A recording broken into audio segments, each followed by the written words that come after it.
bring this in, boys. There we go. What's up, everybody? How we doing today? Hey, good. Living Yeah? the dream. Well, Jake just Doing got super school. quiet. Did I? Yeah, you're like super quiet. Are you there? I'm there. Yeah, that's weird. Too Did quiet? he just get super quiet to you guys too? He hasn't changed in volume. No, I think Scott just wanted to see you get closer to that boom mic. There, big guy. No, you guys sound perfectly fine. You sound exactly the same. Jake just got really quiet. Yeah, sure. Talk about dominoes again? Oh, it's a meme. Nah. No, I'm not being funny. I'm genuinely. He's like super quiet. Chat, is he not quiet? Quieter than when you suggested the Disney idea. Thank you. There's proof right there. See? I don't know Thank why. you. Yeah, that's weird. Only you though. Everybody else is fine. So maybe turn up gain if possible or whatnot. But Yeah, I did. okay. So need to clean your ears out, Scott. Wow. Or I could just take the hat off, which is finally starting to get warm down here. It was. I have two heaters. What's up, boys? I missed you. How you been? You know, living. Yeah. I got first day of classes. So, you know. Hype train. Whoa. First day of classes. How'd they go? Only had one. How'd it go? I had it on. Okay. That's about it. I'm I did the glad. classwork and I was watching a YouTube video the whole time. So paying attention is not my strong suit. Apparently not. Well, you know what? I'm glad. I'm glad that's how you got to do your school today. Nick, what was your highlight of Eric's wedding? Oh boy. There was the group singing of "I Want It That Way," which was my dare. That was good. Yeah, I enjoyed all of us that. had to do that. That was terrible. Yeah, you're welcome. That was a beautiful moment. I hope it wasn't recorded. It was. I have Sam yet to already see a has the video. recording, so I got to dance with your daughter and your niece. That was fun. Yeah. And then I got to know that one of our friends spent the night with a lady who actively belches quite a lot and quite violently. And I'm pretty sure she probably burped in his mouth. And he probably liked it because he's a dirty guy. it's an entirely separate conversation. But okay. But all true. Yeah. But all true. I still have his mug too, because he Yeah. Arizona. So if you're wondering about the That is a the cool mug. extra people at this wedding, it was good.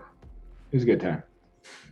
I have three of them because so many people, because two people forgot theirs, and then I have mine. These things are massive. So trying to pack, we literally, because of all the extra crap that we had to bring home, including 3 mugs, I ended up going out and buying another piece of luggage and paying for another checked bag just to bring stuff home. I was like, cool. I had one bag. I got in and out, carry on. Yeah, you didn't have 2 ladies that were in the event. So we had to bring shoes and dresses and this and that and the other stuff. It was a lot. Either way. So cool. Well, I'm glad you had a lot of fun. What was your highlight in these last 2 weeks there, Stell? You have a good time? Do anything exciting? No, I literally done nothing except prepare for the dread of school. Wow, that sounds pretty dark. Drab. Oh, welcome to being a Zoomer. That's literally all there is. Jake, can you cheer us up? Oh no, I can't. Probably because we can't hear you. Oh. Is it still that is it that bad? I mean, if you listen No. to the stream, you're pretty quiet. Yeah, seriously. Well, it's like turn on the stream so you can hear it, and then like say something just so you can hear the difference for. You know what I mean? He's good on stream. I just pulled it up. All right, is this any better?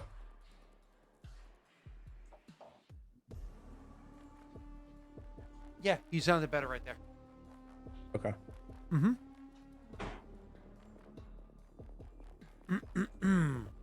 So, all I have to say is that Rena doctored that picture as a bunch of bullshit. I am taller than Rena. As a matter of fact, one of the exact quotes from Rena was, "Why are you so tall? You need to stop being so tall. It's making me uncomfortable." I don't believe that. I swear to you, that was a line that she had said. I swear to you.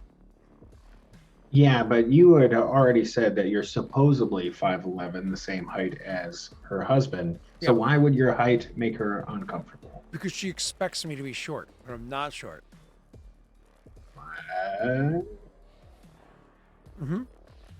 Because her and Messi was streaming before we went out to dinner that night. And all they kept talking about was how short I was during their stream, apparently. And so when she met me, she was like all primed for me to be a short person. And she's like, "You're not. It's uncomfortable." So Rory loved Rita, was like having so much fun with her. So that was pretty cool. But anyways, we're here for Warmonger, aren't we? Yeah, we are. With a raise of hands, who does not remember where we were last session? Good thing I remember. Oh, okay. So, Sal, you want to give us a recap? Yeah. Last session, did we do my kingdom rolls? No, we didn't. We did We did your kingdom rolls. we did my kingdom rolls. Yeah, and they went terrible. I was very salty. Awesome. Maybe it won't be salty this week. We can hope. But But that's yeah, the one that Scott fell asleep. yeah. Wasn't it? That was the last I'm one, yeah. getting to it. I'm getting to That's it. right. Okay. I got ragged on for that by both Rena and Brittany. Pretty hard. Yeah. So we decided to do my festival before doing Nick's because it fell in line because I was doing Kingdom Rolls. And it made sense that way. So I got to describe my town, my festival, and it was a nice little scene. And then I took Varix and Naren to the mines, specifically the caves that Tessa went down when he lost to Kohai. This is when I fell asleep. Yep. Yep. Then I kind of described the cave a bit, the entrance, and then we went into the room that was like a foyer. I don't know what it's called, but like a foyer to a proper crypt that just had really a grave in it. Tessa to the Let's story say how antechamber. antechamber. That's probably the better word. Yeah. And he told the story of how he opened it. That's where he found the crown. How he fought this creature. He got stabbed in the heart, but with his last bit of, some could call it panache, but he stabbed the creature in its heart. The creature performed some sort of ritual, and he's alive now, but a bit different. Basically revealing that he isn't really Karuk. He's not fully Karuk, and he's been changed because of that event. You said you were an undead masquerading as an orc. Yeah, it's exactly. It's an exact quote. Tesla said in verbatim. Yeah, I'm just an undead dude masquerading as a Karuk. Please don't tell anyone. Also, I'm exactly what everybody took out of that conversation. I'm an ancient undead slaver possessing this body that I'm going to revive my empire. So please chill. Can we do a wake check? Scott, are you awake? Because the last time Sel was talking about his backstory, you fell asleep. Let me roll that. Thanks, Nick. Really important stuff for. Well, no, he's asleep. Pertaining to. He's fat. Oh, yeah. Well, luckily Scott doesn't need to know this because he already knows it. I mean, we talked about this almost a year ago. I think it was a year ago. Because it was January. Oh yeah, no, it was almost. It was in February. Because January last year is when I was on vacation because it was supposed to be Eric's wedding on the 16th. So I took off like more or less less than a week from now is when my vacation started, and it was while I was in Maine that more or less Josh made the decision that he wasn't going to be a part of the campaign, and you were interested, so we spent some time when I was in Maine chatting. It was actually pretty quick because you came up with an idea pretty quickly and was like, I think I can figure this out. I'll get back to you. Yeah, I mean, I was kind of in a I was guided towards the mining position anyway, so I just had to Correct, come yeah. up with something around that. Yeah. It was I wouldn't say pigeonholed is quite the phrase, but definitely there was Well- like there's a framing to what has already been designed prior to your joining. Yeah, And I mean, you I didn't designed the have whole to make a character. miner, right? Just No. a kingdom of mines, right? Yes. But It was like this obviously- is the location, this is the overall economic direction of the kingdom. Other than that, it's the freedom. The choice is yours. is yours. Yes, but so we got some cool backstory, and yeah, Tesla isn't correct. He ain't no half work now, baby. Cool, But who knows what he is? We know. Joey, what is Tesla? Want to throw it in chat for us so we can all know together. Also, to finish answering your question, Rosin, Todd is everything I expected. What's funny is because I always call him Cryptic or jokingly call him Todd, but while he was there, I generally called him by his real name or Crypt, right? I would say 80% of the time by his real name. So now it's a matter of retraining my brain to not say his real name and to just say Cryptic instead. So it's like, okay, don't screw it up. Cryptic. So, because I think he wants anonymity for his real name. More with feeling. Yes, same. Yeah, nobody Yeah, wants. you're doing a really feature. good job at that. Anyways, so Once more with moving on. feeling. Yeah, cool. That's where we left off, was more or less you chatting and me sleeping. I believe this session we were kind of supposed to start off with Nick's kingdom rolls, but before we do that, we're supposed to roll for destiny dice, for force dice. So Yes. Oh Here, wait, I got you. that's I'll roll my fudge dice. Once more with fudge feeling. dice. What's that? I have no idea. It's out of some system or whatever. It's in the roll 20 roller. I'll roll a DF. I'm gonna roll 5 DFs. Oh, I got a -1. Damn it. Look at that. I got -2. That's unlucky. I don't know if it's unlucky actually. Yeah, I have no idea if it's a good thing or a bad thing. Ooh, I got a positive number. All right, it is unlucky then. Okay. Not Cell. Joey wants us to start with polling a level 5 hype train for you guys. Do you guys want to do that before we do Nick's turn? We can pull it up and then we should. Yeah, let's see who Jake's gonna get. Excuse me. It's Stop good. being so In advance. Thank you. level 5 This is great. Oh, hype that's train. good. That's good. Look at the worm in the game. Is that? Man? Is it eating me? That's Yeah, it is. I posted in Warmonger spoilers. That's great. Thank you. We'll just move myself right out of there. Thank you. You get munched, dude. All right, guys. Hey. Looks like a Hey. good time. I mean, hey, you were in it for a bit. Free action, That's bro, right. I guess. I was inside that Full worm. movement. Bet it remembers me now. All right, here we go. There's your poll. Okay, cool. Yeah.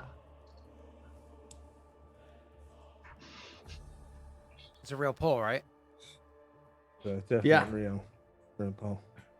So we're doing Nick's festival, Oh, we're waiting or for we the do the poll. kingdom rolls first. We're doing the poll results, and then we will do. Nick, did you want to do your festival first or your kingdom rolls first? Because you already paid for the festival, didn't you? So it technically takes place Correct. prior to this one, so we can do the festival first if you'd like. Sure. I didn't prep at all for it, so it'll be good. All right, why don't you take a moment to prep while we're finishing up the semi-joke vote? I'll grab a jacket. Yeah, you cold too? Like I said, the nosebleeds are almost gone from being in Arizona for so long. Oh my God. That was the best I've been able to breathe in my entire life. I was like we were all blowing like bloody boogers for like a while. It was pretty awful. We were like, that's, oh, that's this just is my painful. life. Yeah. That's how I live. Jake lost. All right, level 5 hype train. This one's legit now. No jokes now. Okay, here we go. Jake, Nick, Sell. Oh wait, hold on. Do you guys feel as though if we don't use your names, if instead we use like your kingdoms, that it'll sway more in your favor? Like someone might be like, I'm not voting for Nick. I'll totally vote for Kushibashi though. You know No, what I mean? probably Like, not, because that I don't that know. I am a solidly unlikable guy, so Yeah, yeah, that but might work out. but the dissonance is not great enough. We don't have a large enough Dude, population pool. I just want to you to have know. that dissonance happen. You know what I mean? Even Say even that, even but- Sam is laughing about how accurate my last statement just was. She was like, "Yes, you are a piece of shit." Yeah, but your kingdom is you, buddy. That's right. You are a totalitarian dictator.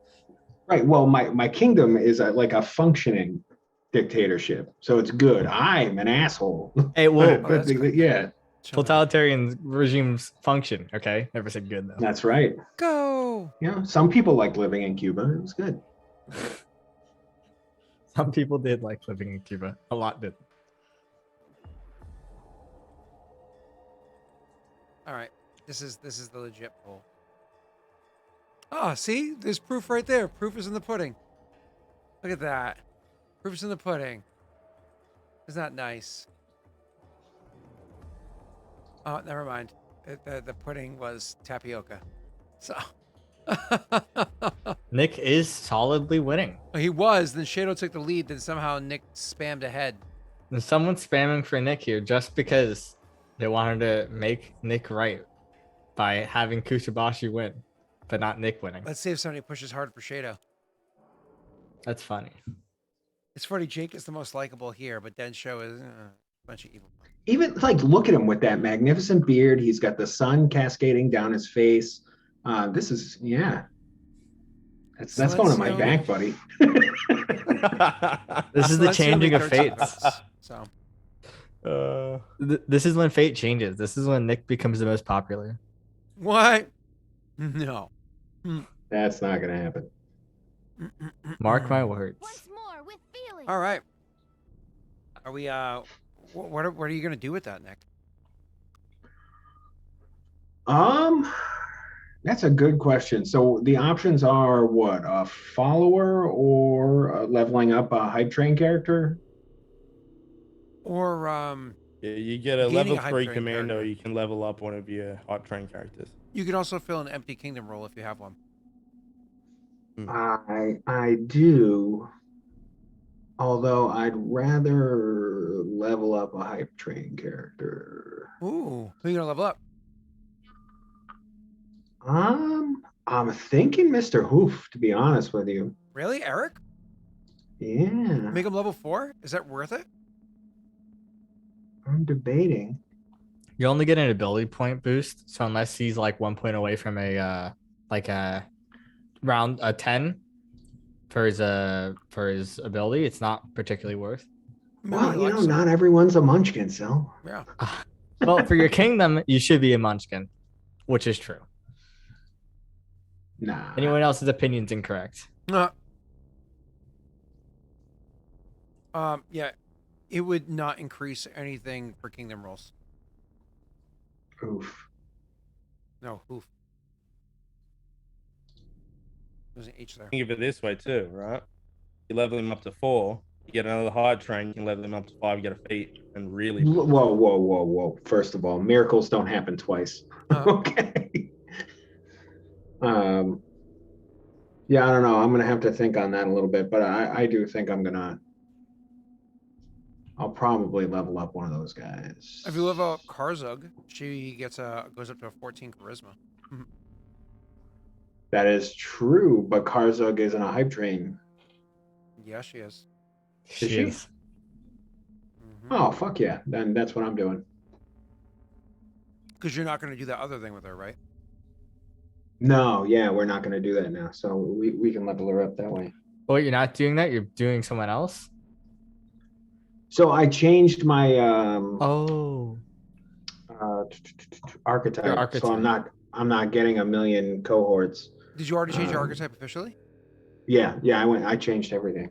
I know we So- discussed it, but I didn't know that you officially did it. What's your new archetype? It's emissary. So it just blends a little bit better, and it's a little easier to manage. And you have to gain the And feat leadership as a natural feat at level 7. correct. Which is good because the dynamic general's leadership-esque feat pigeonholes your followers. They can only be full BAB classes, which kind of sucks when you have a lot of followers and you're trying to build a kingdom. Back 11, 12. This gives a +1 is nope, is a +2. So 12, 13, 14. So leadership score would be 14, plus you have a base of operations is 15, 16. And something else would have given you a 17. I just don't know what it is off the top of my head. Cool. Well, Yeah. awesome. And the other major drawback of that was like your followers can be a free army, but then you know what happens when your army gets fucking decimated and all your followers die.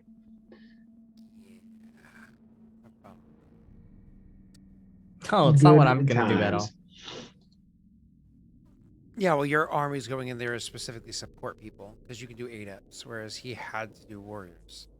So it Oh, okay. yeah, because it is a full BAB adepts. You know what I mean? So cool. Well, yeah, and that's they had to be warriors, I believe. They couldn't be fighters. So even like my leveled up followers had to be shitty class. Oh, Yeah. that's nasty. Yeah, which is the Yeah, painful so- part because he couldn't do what you guys were doing, so he had to switch it because now he has. I'm not sure what his maximum level what's your highest level follower you can have now, Nick, with a 17 for your leadership Fourth? score? Yeah, fourth. So you could actually already take Karzug and make her level 4 or whatever it is, right? Yeah. But I didn't do that. I think we did somebody else. Oh, who'd you do? I have to look. I'm looking at your sheet right now. So what are the Shala? open spots you have right now? Viceroy is dead. Dead. Consort and Curator are both dead. And Royal Enforcer is currently empty. But Royal Enforcer is going to be filled up as soon as you do your kingdom rolls. So, with Zhao Meifeng. All right. So why don't you, you've had time to kind of contemplate how it is you want to do your kingdom thingy-majiggy. Why don't you go ahead and thingy-majiggy your kingdom? So my festival. That one. Festival yes. of Light. We'll get the emotional depth of Nara, and I need to channel that. Wait, Really you just stopped there. You're already at Yeah, it? I know. I was like, this glass of water, too deep. Yeah, okay, let's do this.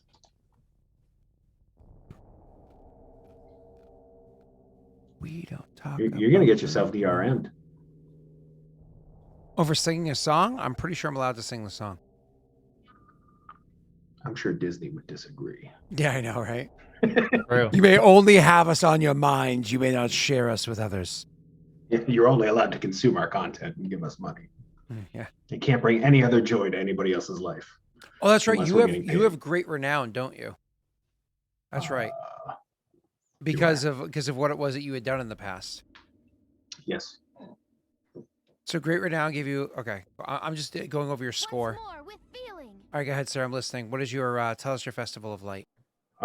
So this festival, again, it was mostly a recruitment festival, and we're kind of roping in the union between Karzug and Naran. So basically, like a big, we're coming together and stepping up to make Clan Kujabashi strong. Now come and make Kujabashi strong with us, and then we're gonna have a bunch of like military games and sparring things and a big recruitment drive with Uncle Sam posters everywhere. Now we're That's just good. doing this. Yes. And basically, we're going to not subjugate Nara, it'd be Karzug. yes, Karzug, because We want you for the military. yeah, it's like almost like when we the US was like really investing time in South America. That's basically what we're doing. We're going down there, deforesting a whole bunch of stuff, taking their land, propping up false governments, that kind of thing. Wonderful. Freedom. Yes. Who wants bananas? Actually, I love bananas. I'm probably a part of the problem with how many bananas I like. Like I bananas are- just made banana bananas- bread. I love it. They're so good. It's like my second favorite fruit. Continuing on. Yeah, that was pretty much it. Oh, that was the whole Wow. description? Yeah, I will not go through the ceremony. We don't have to RP that, Scott. Don't worry. Oh, damn. It's really I'm not hard. gonna. Wait, But we when- can't get our ERP? Yeah, we want some RP, man. No, our ERP. What's that? Erotic roleplay. I'm down with that too. Let's do it. Again, I have flashbacks. The harpy and the bard. That'll be a story sometime. I need to hear that when we go on a break. No, you don't. Yeah, you don't Nick, need to hear that. Nick, you gotta tell me. You can't leave me hanging. I'll tell you, when Scott really gets tired of a campaign and he wants to kill it, I'll tell you how he kills it with the harpy and bard story. Okay, I'll keep it to that. Oh, it's funny. When we're all dying to some devil or something. Yes. So yeah, not gonna role play my undying vows of love to Scott. That's not gonna happen. I mean, you can. Oh, I can. Oh, are you seen as fair and generous? Did we argue yes or no for Nick being seen as fair and generous? Yeah, I think he's fair but not generous. I'll put a poll for this one. It's a big Karen. Well, like I really don't think he's generous because like Nick he's like a fair person, but like Naren is, but like he's not. If someone does something, he doesn't reward it. He just if it's like expected of it, right? He doesn't reward people a lot. He's like, yeah, I told you to do it, so good job. That's actually not true. I've given Is out that- several of my artifacts to my people. Well, you've bought one for your wife. I'm I gonna don't really side- think I'm that gonna counts. side with No, with Nick I- here. Yep, he's definitely fair and generous. Yes, he's fair and generous. Okay. I don't know. gave Get in Ghost. line, Sal. Come on. I have to keep my position What as was an arguer Green's- for what was truth. Green's- Okay. What was Green's An argument arguer in for this? truth. This is the guy who hands out porridge to his not slaves and says, "I'm Shut the up. most generous." I've never even said that.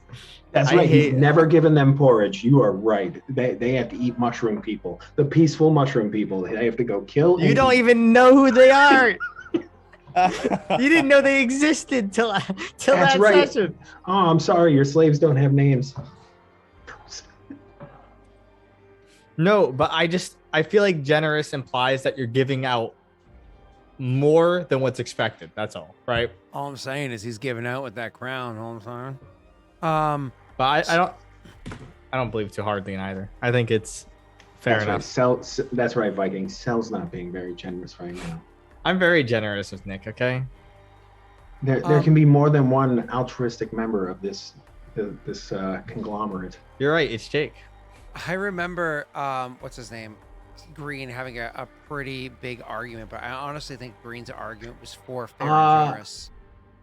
No, he said I got a negative mark for failure, Elaborate. for losing my vassal state. That's not whether or not you're fair or generous. I know, but that was his argument, I believe. Maybe he can offer cruelty for that. Yeah, negative mark for destroying boss. And to be Well, fair, no. What it was, I failed that check. there's a leader's reputation. There's failure. So, Yeah. but I don't think Vosk failing is really. I don't think anyone cares. No, 'cause he wasn't. Part of That's why I don't think it the matters. SRC, yeah. All right, cool. So he doesn't have fair and generous. I'm just trying to math this out before we go into his kingdom rules. Yeah, so if you go into my sheet, I put in a tab, and we had already marked all this down. Oh, did we? Oh, Well, I did. leadership. Okay, here we go. So it says level plus renown plus stronghold. National born leader, war leader. Oh, the failure is why it's only a 17. I was like, why is it equal 17? Yeah. The math doesn't And make yes, sense. that was all Green. He was pushing for it. He was bringing me down. Just you try to burn some people alive, and apparently that makes you a bad Well, guy. I mean, kind of does. Failure is if You're right. Corrupts like their food raw. True. Don't forget that. But You it's should have just important. sent him in. it's important to note that the failure, does that impact? So there's 3 different types of leadership scores. There's your generic leadership score.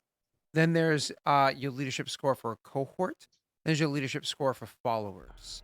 Those are 2 very different things. So is failure a generic leadership score? Yes. Well, it looks like it is. I see it right there. Cool.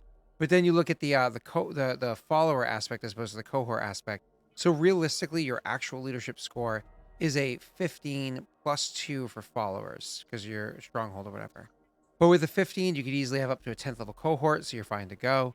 With what's your cohort's level 8? Right? No, you're level 8, Yes. so you have a 6th level cohort. Six. Is what she should be. And then with the 17, yeah, sadly you cap out there. I was really hoping you can get up to a 19 because that would really help out Karza. Unfortunately, darling, that's not possible for you yet. Holy crap, Joey, thank you very much.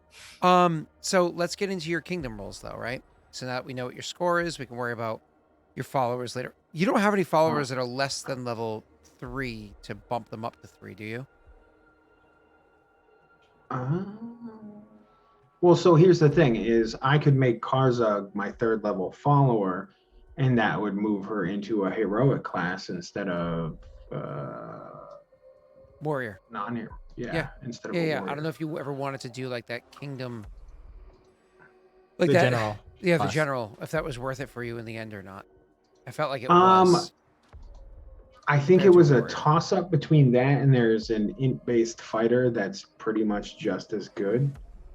I have to look though. Yeah, Seasoned we don't need to do commander? that right now, though. Yeah. Yeah, we don't need to do that right now. There's a lot of thought on it. We could talk about it later. I mean, for I've Jake, digged into it's it. definitely worth taking his guy and turning it into the Battle Rager version of that class. Like that was like one of those like, oh yeah, no, this definitely helps him out from being the cannibalistic barbarian or whatever he currently is. Because that Battle Rage, I think, even offered rage and I think cannibalism in it or some shit like that. So I was like, oh, this just works. But, all right, cool. Let's kind of get back into this, Nick. So you described your thing as recruiting crown. Yep. Yeah, I mean it's your typical. We're holding archery events. We're holding, mounted. What the hell did I? Commatory competitions, riding competitions. All sorts of random stuff. It's basically a big recruitment drive. Yeah, did we roll for your recruitment yet? We did not. We didn't roll for any of this yet. Ooh, this is exciting. Okay, let's do this. How much BP did you spend? Quite a bit. You spent negative BP for a on second. the whatchamacallit, but you didn't spend BP on the actual recruitment part yet, I don't think. Correct. I did. Yeah. All right, cool. I don't know what your kingdom assets are at the moment, so let's check that stuff out. Probably dog shit. 17. Oh, that's not bad. How much you promised out this kingdom roll? Did you math that out already? No. You might wanna. I want to check that out real quick. Sure, I don't. Yeah, because all it says that you have in here is you owe 5 for armies, but I think that's just because you owe now for your the past crap. And what does your reserve armies cost?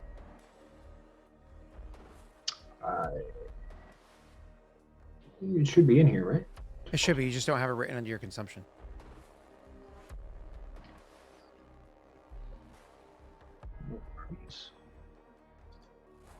I'm looking. Two. So your army of 50 in reserve costs 2, and your other army is dead. So it goes to 2 after this kingdom roll because you already paid for the rest of it, right? So Yes. after this kingdom roll, it goes back up to 2, which we'll take care of, which brings your consumption back to 0, which is a good thing.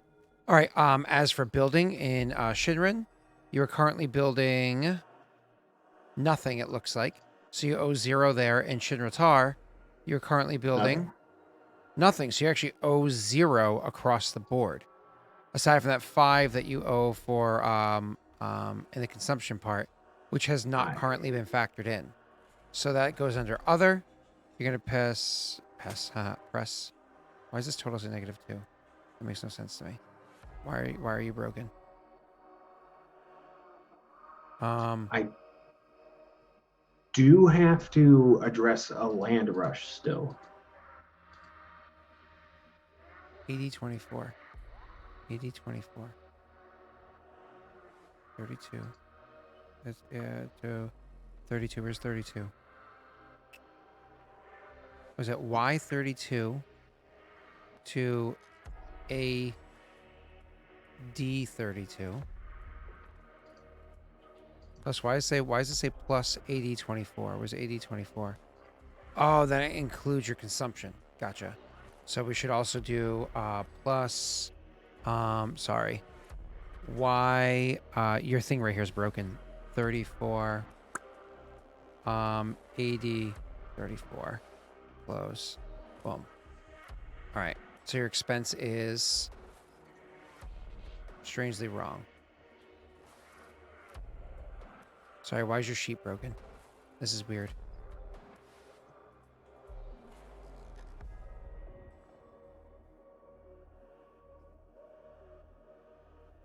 I don't understand how 5 plus -2 equals -2.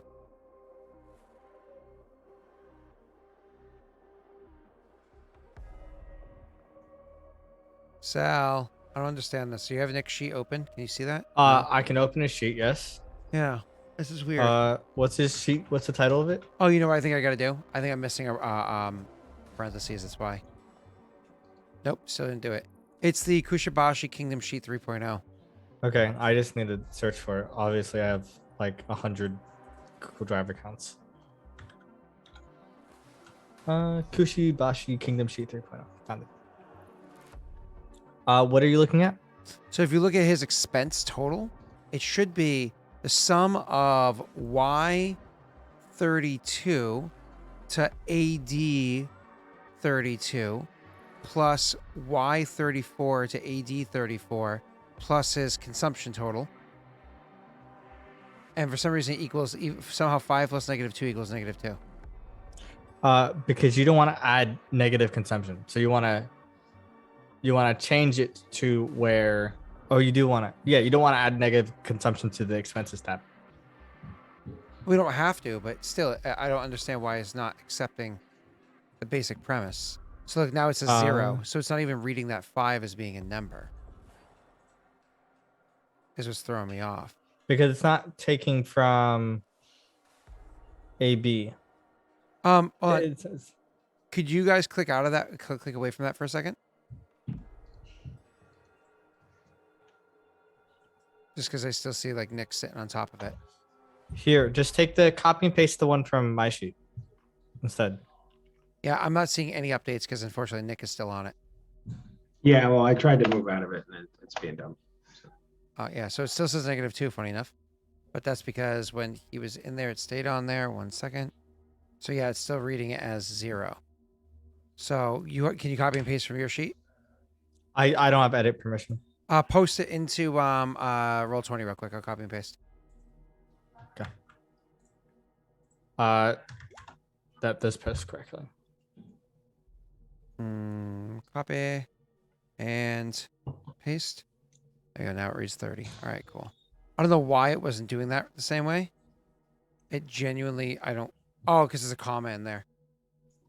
As opposed to 2 different call tos. This is just a comma between the 2 different call tos. All right, cool. That's fine. All right, yay. All right, Nick. So your overall expense is going to be what's it called? I have no idea where my cursor is. There you are. Your overall expense is going to only be a 3. So you can spend whatever you want in the recruiting phase. So let's pull up that recruiting book so we can get that done for you. God. Kajinxie. Sorry if I'm a little bit off, everybody. I've literally been offline for a long time. So it takes me a long extra moment to be like, oh, that's what I need to load.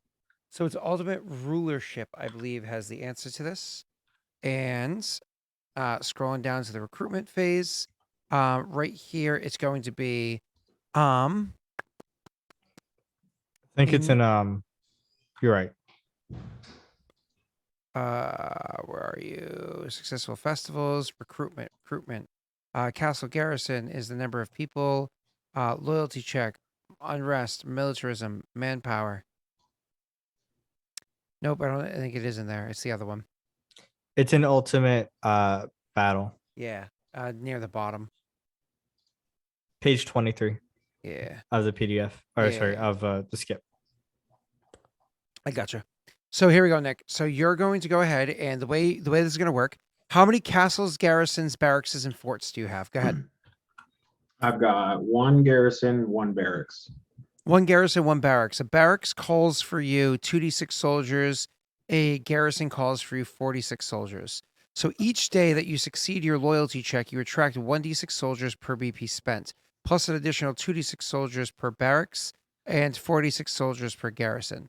So every day that you spend BP, you get this. Oh, hi, wife. Excuse me 1 second. Hi. Oh, you want to do me a favor? Here. Can you tell them that Rena doctored that picture, please? That is only 4 foot. What the 10. fuck is the matter with you? Why? So I'm shorter than you now? Is that what? It's Not always with been the true. hat. Excuse me. I'm shorter than you now? He's Look it doing up. the There you he's go. doing There you the go. crab move. Oh, he's even doing the short guy like puff up stance. That's Yeah, good. 20 you foot know, up. getting your How chest tall up am I? higher. 4'11". I hate you. I want a divorce. Reno was surprised at first. Don't get this bullshit. You know exactly what she She was said. like, I Man, cannot believe Scott you're shorter forgot than that Britt's on with the joke. This is bullshit. I hate you. You've literally done this to yourself, Scott. What? You've done this to yourself. I hate my wife. All right, moving on. Oh, I hate you so much. Okay, so Nick, the only caveat to this whole plan is it requires a loyalty check. Now, if you remember correctly, I was going to be kind in that you're throwing specifically a militaristic charade or what have you for the sake of how it impacts your ability to recruit. Now, for you to do your actual military thing, you have to roll to see how successful your overall event is, right? So you have to do a kingdom roll with against each of your stats. So it's a DC 41 for you right now. And you're rolling a 33, a 20, and a 39, each against a 41. As it stands at the moment, you are not currently, I don't believe you have any Winifred's wisdoms. While you're contemplating which one you want to do first, give me about 30 seconds to read something. Fair? Fair. All right. Or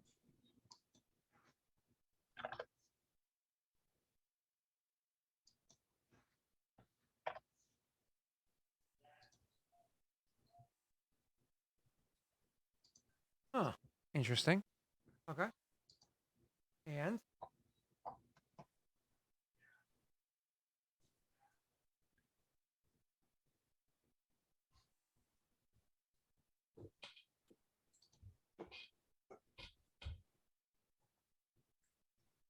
interesting. Okay.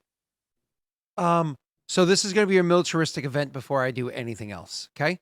So it's going to be a big event. It's going to be an emotional event because there's lots of recruiting and whatnot involved. You have Zara, who's coming back from her failure, Barbados, who's celebrating his success, et cetera, et cetera, et cetera. So it's going to be end up being a rather joyous event for many people. Even Zara not being punished for her failure, but honestly just being kind of like, let's train you more. Let's get you better prepared. I see the beginnings of a great commander inside of you. I just need to bring it out, right? So we which one do you want to do first? Do you want to try for the easy stuff first? let's get the hard right out of the way. You want to go with the 20 Let's where it do it. requires a natty 20 to succeed? Yeah. First of all, are there any luck that were added to the pool? Looking right now. Okay, any modifications that need to be made have been made. So why don't you go ahead and roll that 1d20 plus 20 against a 41 and hope for that natty 20. May the something be with you.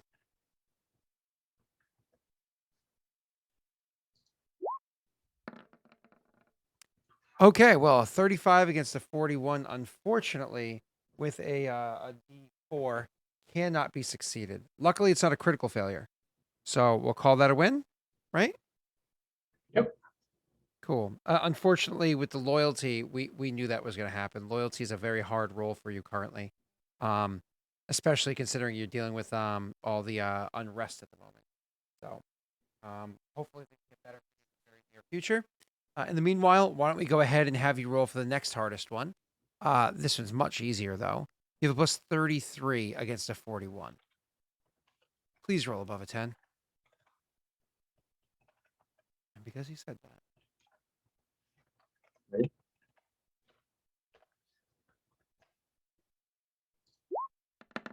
Yeah! Yeah, he succeeded. Ooh. All right. And now this is the easy one, rolls an 81. This is a 39 against a 41. You legit just need to roll a 2 or higher. 95% chance to screw up.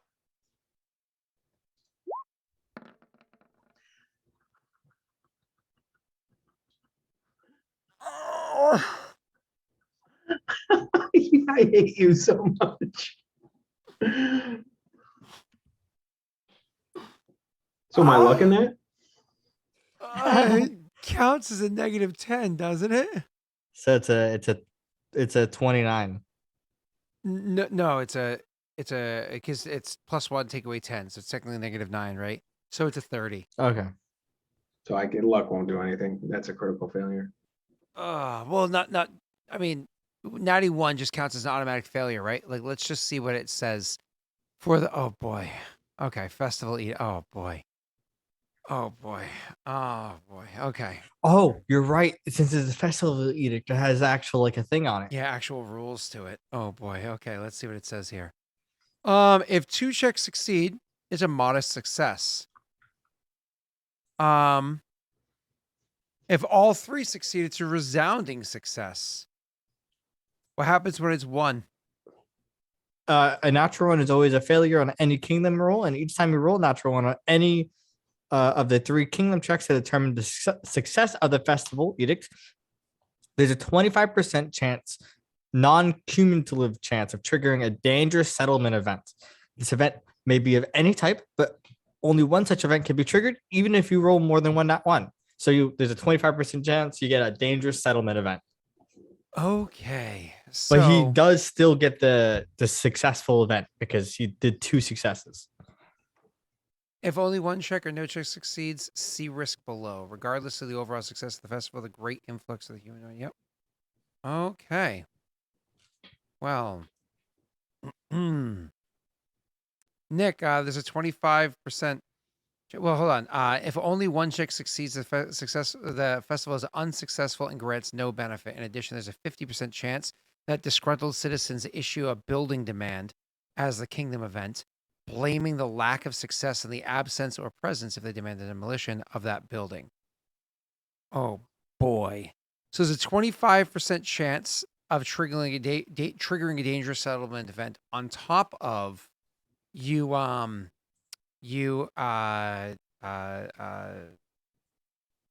a 50% Oh wait, chance you only of made disgruntled 1. citizens. I forgot you didn't make the first one. I thought So you did. It's a double failure.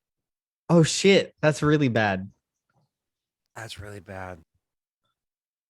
Okay, so who's going to roll the 50% chance for the building event? And I'm going to say the bottom half is they demand it. And who is going to roll for the 25% chance of being a dangerous settlement event? And Nick, I'll let you choose both who's rolling and what 25 numbers. All right, summon snake. You're gonna roll my 25% chance. What's the, we're gonna go low is bad. So D100 snake.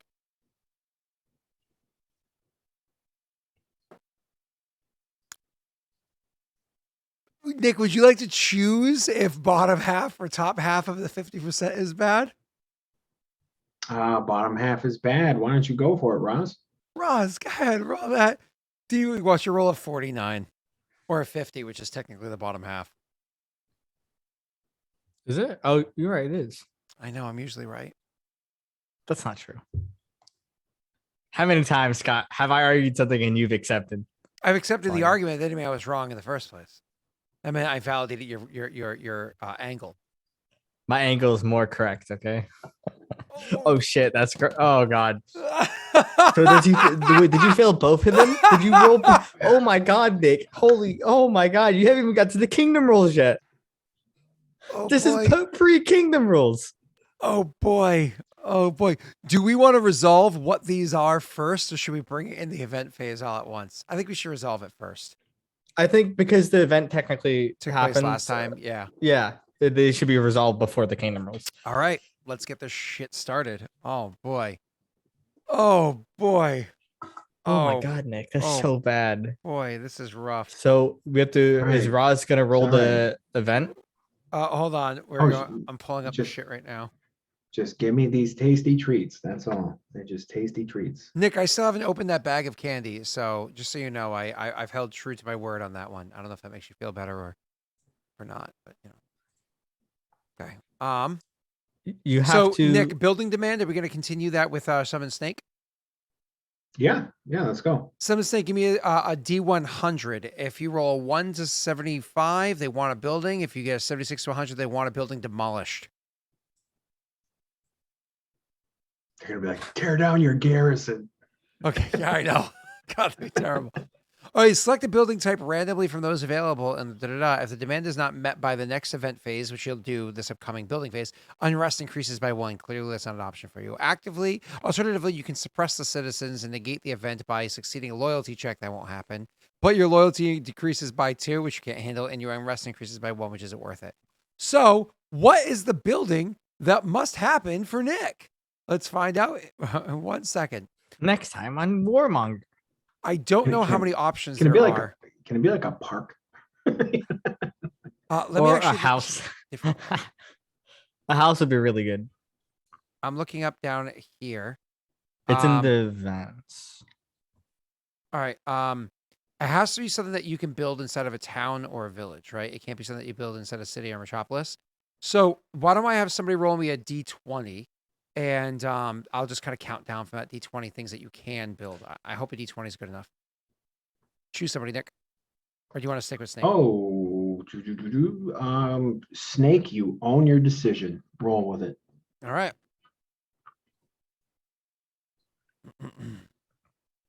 To keep all that. Wow. Oh no. All right, 16. Let's see if we can go that high. 1, 2, 3, 4, 5, 6, 7, 8, 9, 10, 11, 12, 13, 14, 15. 16 is a dance hall.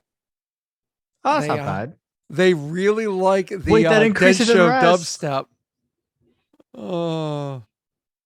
That's it. Well, it's actually good for you, Nick. That gives you 2 loyalty, which is really great. It just increases unrest by 1. If you just build a house, though, it's kind of fine. So just mark down that you have to build that this upcoming building phase. Okay. All right. It's going next to my bordello. It has to go next to a house. Keep that in mind. So you could build a house as a free establishment at the same time, which decreases unrest at the same time, mind you. So totally something that can neutralize. All right, cool.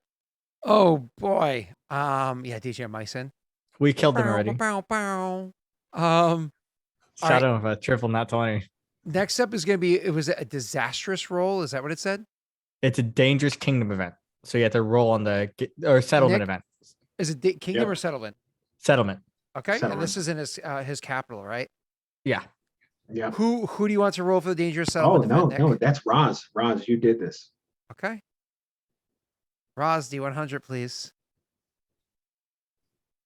What was I mean, 17? I should have Um, known because Roz always votes for Cell. But I'll look. Roz What was doesn't always 17? vote for me. yeah. She might. I don't know. Never asked. Dance all. 17 was dump. That would have been funny. Of course, Roz gets 69. Of course she does. That's that only funny. makes sense. So a dangerous settlement event. 69 is sensational crime. It was almost plague, which I think would have been way worse. Yeah. So sensational crime. Let's read this. Where are you? Sensational crime. A serial killer, arsonist, or daring bandit plagues your kingdom. Attempt 2 stability checks, adding the settlement's law and subtracting its crime. If you succeed at both checks, the criminal is caught before your kingdom takes any penalties from the event. If you fail at 1, the criminal escapes and unrest increases by 1 and the event continues. If you fail at both, the kingdom the criminal makes a fool of the authorities. Law and loyalty decrease by 1. Treasury decreases by 1d4. Unrest increases by 2, and the event continues. All right, Nick, what is your because it's a settlement one, what is the law and crime of that settlement? This is Shinrin, right? Yeah. The law of Shinrin is 2 and the crime is -1. So, that is actually because you're adding law and subtracting crime, right? So I think it's a +3. And subtracting its crime, yeah, because you have a negative crime, which is good. So you actually add plus -3 is plus -1 is +1. Yeah, true. So That's actually really cool. so it's minus -1 is, yeah. So you have a stability check with a +3 to the roll. And I think your stability is crushing it. Oh yeah, now you're rolling with a 42 against a DC 41. Give me 2 rolls, baby. Don't roll a 1 again. Why would you say it? Because it's still sitting on the screen. Secretly. It does. so On my screen it looks like a 13, but It On my on the screen, it on the does too. dice. Yeah, well, we all look at the same result. It's cocked, and it's funny because in real life you would re-roll that. No, in real life, it depends on how the die fell. Well, if it looked like that, the die on the screen. I don't know if any of y'all saw that animation that just looked like it was going to be a 1 for a second. It looked like it just plopped on. One more for us, baby. You got it, Nick. Up and enter. Okay, well, you're dancing, but you're succeeding, so that's all that matters. Because you succeeded the dangerous event, what ends up happening is if you succeed at both, the criminal is caught before you take any penalties. So nothing bad happens. Since it's nothing that negatively affects the kingdom, Nick, who would you like to describe what happened? Was it a serial killer, arsonist, a daring bandit? What was it that happened there? Who do you want to decide this event? Roz secretly hopes for failure. You're an evil person, Roz. She's from New Zealand. What did you expect? I know. She wanted a serial killer too. That's pretty dark. So I'll go She's with an serial arsonist. killer. Who did you say? Serial killer. And it's Roz with her serial killer. So you want it to be Roz? Okay, Roz, if you want to give us some details about the serial killer, like what was their MO, so on and so forth. You don't have to go crazy detailed. They I were think Zor. like 4 or 5 sentences is good enough about like who were they, what was their like target, and how did they get caught. That's pretty simple. Like again, 4 or 5 sentences should cover that. And put it into Warmonger spoilers chat when you have time. Okay, that'd be pretty cool for everyone. All right, cool, awesome. That settles that. Nick, are you ready for your actual kingdom rolls? Yeah. Warm up done. All right, cool. Let's do it. Give me a second. I'll get this pulled up so everybody can see the stuff. All right, while that's loading over there, we're gonna come over here, pop this back. Where are you, stupid cursor? We're gonna come over to this sheet here. We're gonna bring everybody over to the actual kingdom, so we can look at you and you.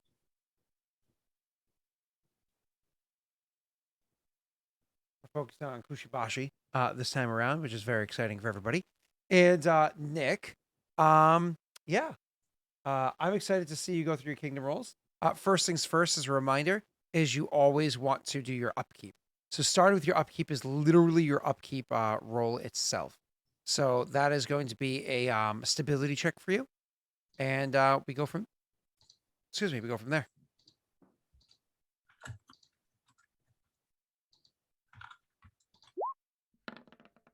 Well, that's an easy success because, you have your huge plus to that. So you're going to reduce your unrest by 1, which is, again, very good news for you. You needed that. So reducing unrest by 1 will bring up all of your stats by 1. Again, very important detail for the poor chap. Next up after that is going to be pay consumption. Your consumption left over from the army of last month was 5, but -2 consumption means that you're only going to pay 3. So your treasury reduces. Oh, because you failed. You never did your loyalty check to see if you wanted to actually recruit anybody. I assume. That's right. I assume you chose not to recruit yet. Yeah, things went that poorly. Okay, cool. Basically, I threw a big party and a serial killer showed up. So that's That's why he killed all those people. That's pretty funny that it was phrased that way. Give me 1 second. We're going to get rid of the armies bit down here. And we're going to go over here and change your regular armies to 2 for the future. Cool. All right. Beautiful. So next up, so you removed 3 from your treasury To do that. down to a 14. And then immediately after you do that, next up is going to be fill vacant magic item slots. I'm not sure if you have it. I have one, but I don't know if it's vacant. Because you have slots. You have 1 potion. It's currently a potion of resist fire. And Shinrotar currently has what, 0? Yes. I was waiting for Cell to buy this from me. I don't know why he hasn't bought it yet. What is it? A potion of resist fire. Oh, I can buy that. I can't buy it now, I assume. You could have bought it beforehand. Absolutely. If it's something that you would have done. And I think they're what, 300 gold pieces, Nick? I believe so. Yeah, I don't think no I have idea. the money, which is what the problem was. Because I couldn't take anything out because I was That's fine. obviously in a bad position. I'll I'm check. not gonna do. I don't think I'm gonna do anything with No. it. So No, I only have 200 gold. I can buy it next month. All right, cool. Then we'll ignore that for now and move on. Next up is modify and rest. This is a rough one, Nick. This is really rough. I feel bad for you on this one because you can't even do this. You don't have a royal enforcer to do this with.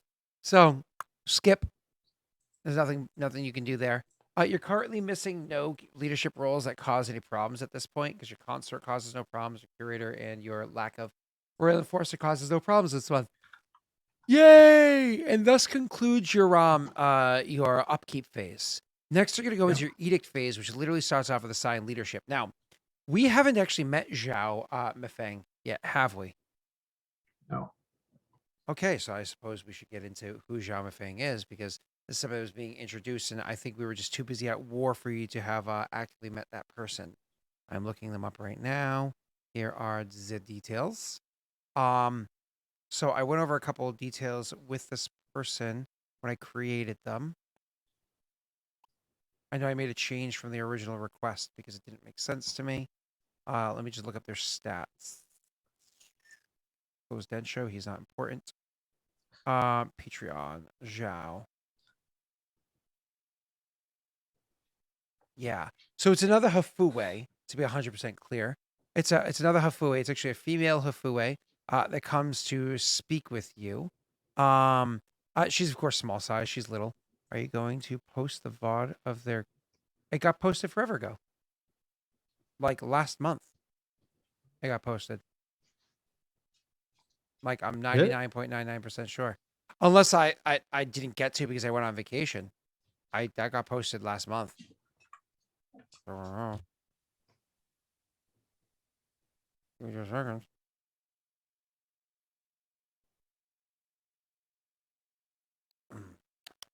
Logged in.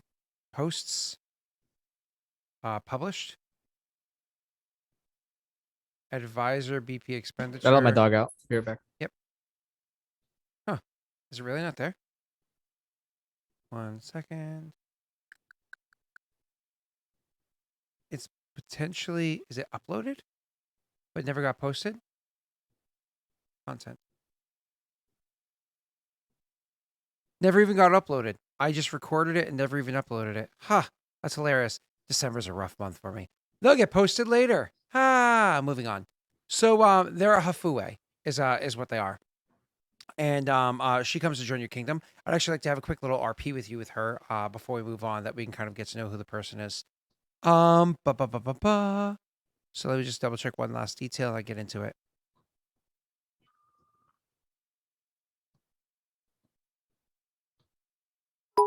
Oh, hello.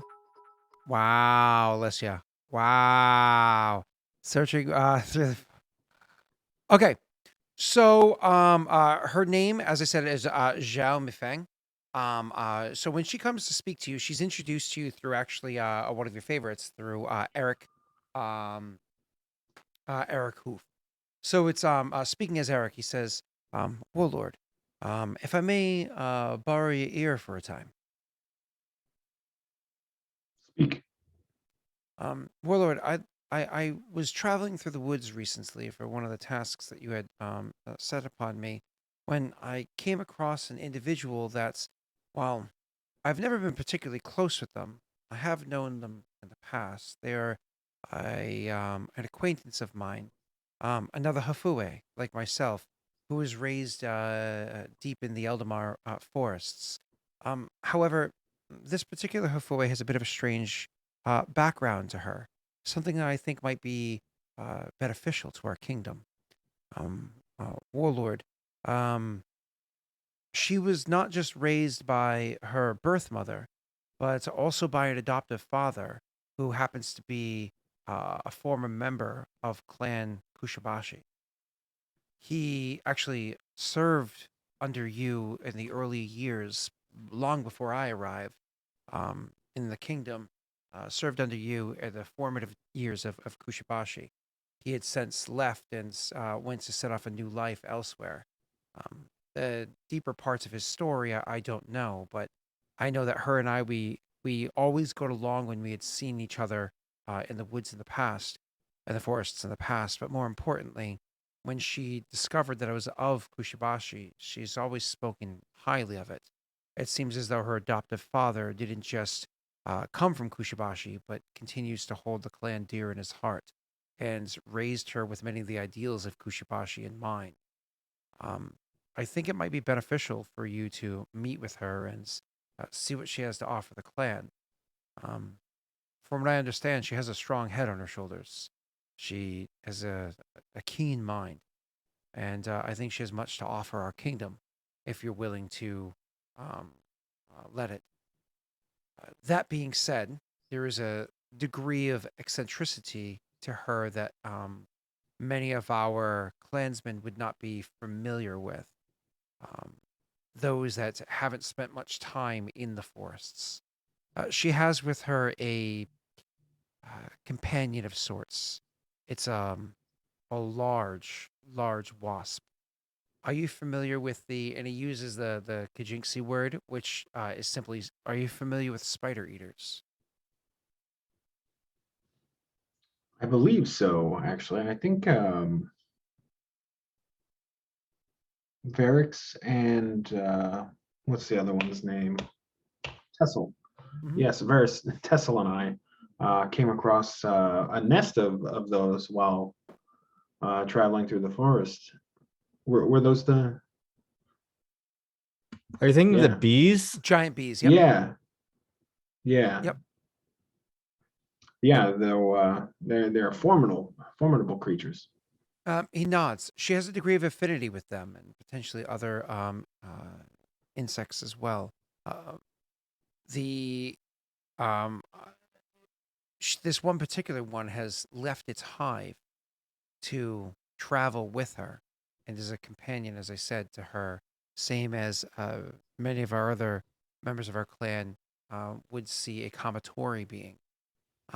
This is notable detail because it certainly has an intimidating factor.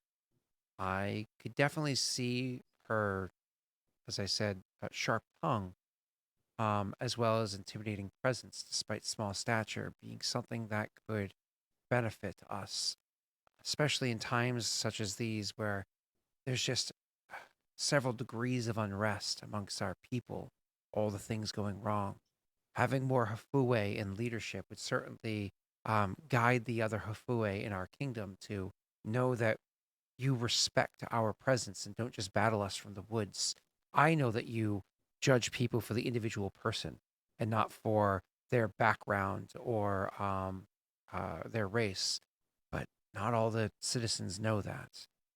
Having her here could belay many of their concerns, but also reminds the people the strength of the Hafue and why it is that you do lead with such a strong grip against those that would bring harm to our people. As you said it yourself, the gates of Kushabashi are always open to those of able body and mind. Uh, I would be more than happy to meet this individual and someone with such interesting and diverse skills could certainly be a boon to the clan. So he nods and he introduces her. So he kind of like goes and collects her and we'll bring her to where it is that you can meet with her. I imagine just the two of you. Yeah, I believe so. Yeah. Okay. So when she comes in, he says, "Warlord Kushibashi of Clan Densho, Warlord Narin of Clan Kushibashi. Bleh. I would like to introduce you to an associate of mine, Zhao Meifeng, and she'll come in and give the appropriate kind of bow to you.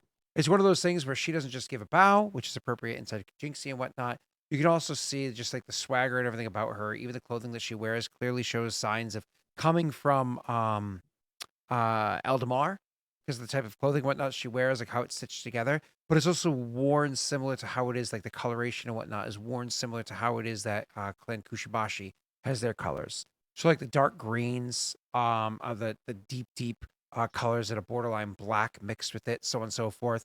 A bit of like a silver outlining to it. Even her hair, because you can imagine like the with most Fue, they have like magically stylized physical attributes to them, right? So even her hair has like dark greens and silver streaks in it and whatnot, as well as her natural black hair that very much give off that kind of Kushibashi vibe. She comes in, she gives you the bow, and obviously you would speak first. Um, what was her name again? It's Zhao. Zhao. Uh, welcome to Clan Kuchabashi. I've heard many things of you so far. Please introduce yourself. Um, she she bows one more time and says, Warlord Narin, my name is Zhao Meifeng, though many call me Little B. But when she says Little B, it's actually like the Sylvan word for Little B. Sylvan being, of course, the language that Hafue generally speak. She says a Sylvan word for a Little B. Um, she says, it's an honor to be in your presence. I've heard many stories of you and your exploits as a child growing up, and I'm genuinely honored to be in your presence. And she bows one more time. She says, I had the fortune of having a childhood that brings me through the freedoms, the joy that Eldamar has to offer, but also being taught the careful,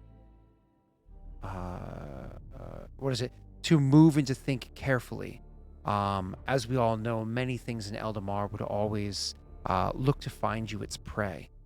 But I had this guidance with a strong mind and hardworking mindset of my father, who happens to be of Clan Kushibashi. Um, I always hoped that one day I would be able to find an opportunity to come here. And with the recent passing of my mother, and my father choosing to stay behind and grieve, I thought perhaps it was time for me to make my own mark in the world and to travel east to find you. And find me you have.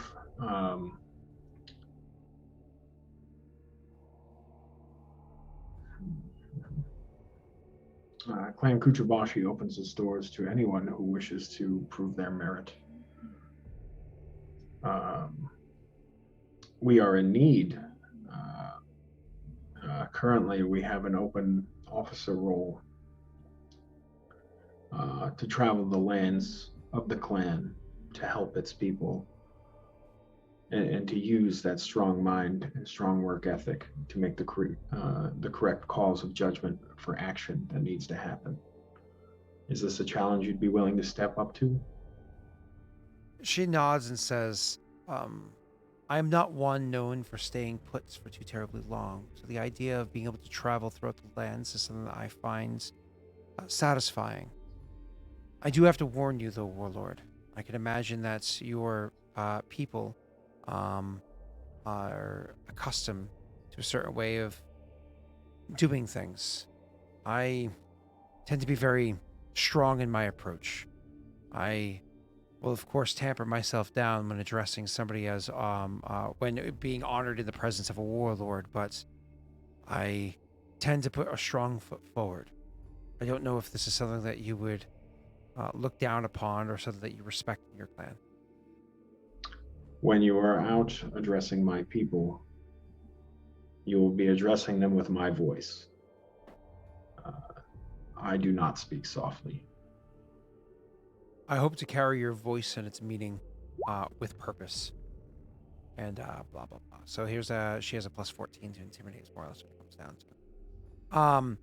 to. She kind of like has a few questions for you about the kingdom and whatnot. And one of the things that you realize is that she is somewhat knowledgeable of your clan, but when you ask her about a lot of the other clans and details about them, you quickly come to realize that she knows little to nothing about the other clans. Unfortunately, she just had almost no understanding about any other clan because they were not pertinent to the person that had raised her originally.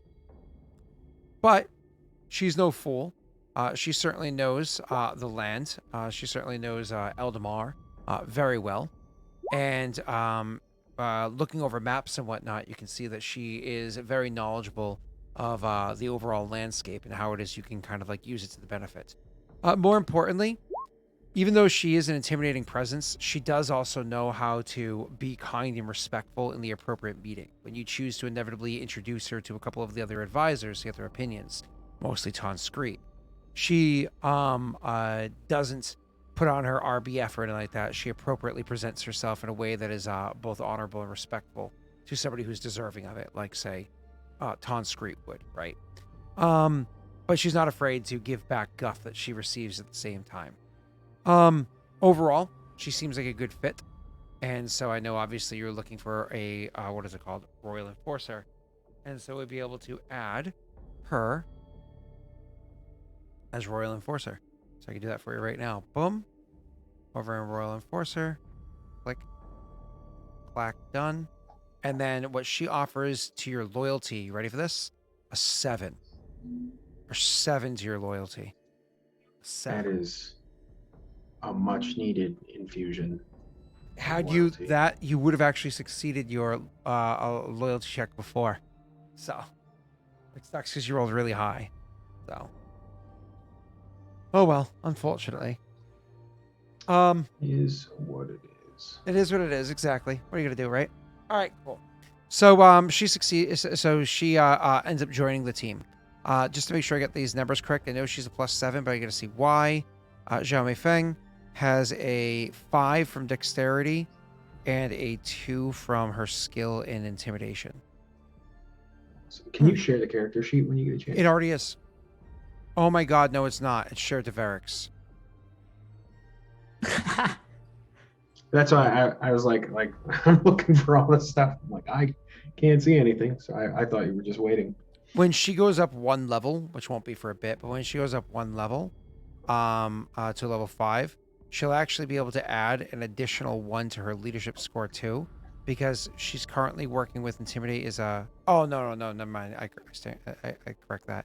Are you sure? Because she could go up 1 level right now. No. Because she's level 4 already. Yeah, never mind. I was thinking that's geography. If she was a, what are they called? A viceroy. Next level, but she was already a +11 from Intimidate, so that's actually wrong. 1 more, make it a 12, and there might be a feat that could help it along the way, but all right, never mind, ignore that. So she has a 2 over here. All right, cool. That's how it works. Yay! Moving on. So any other leadership shifting around you're doing right now? I don't think so.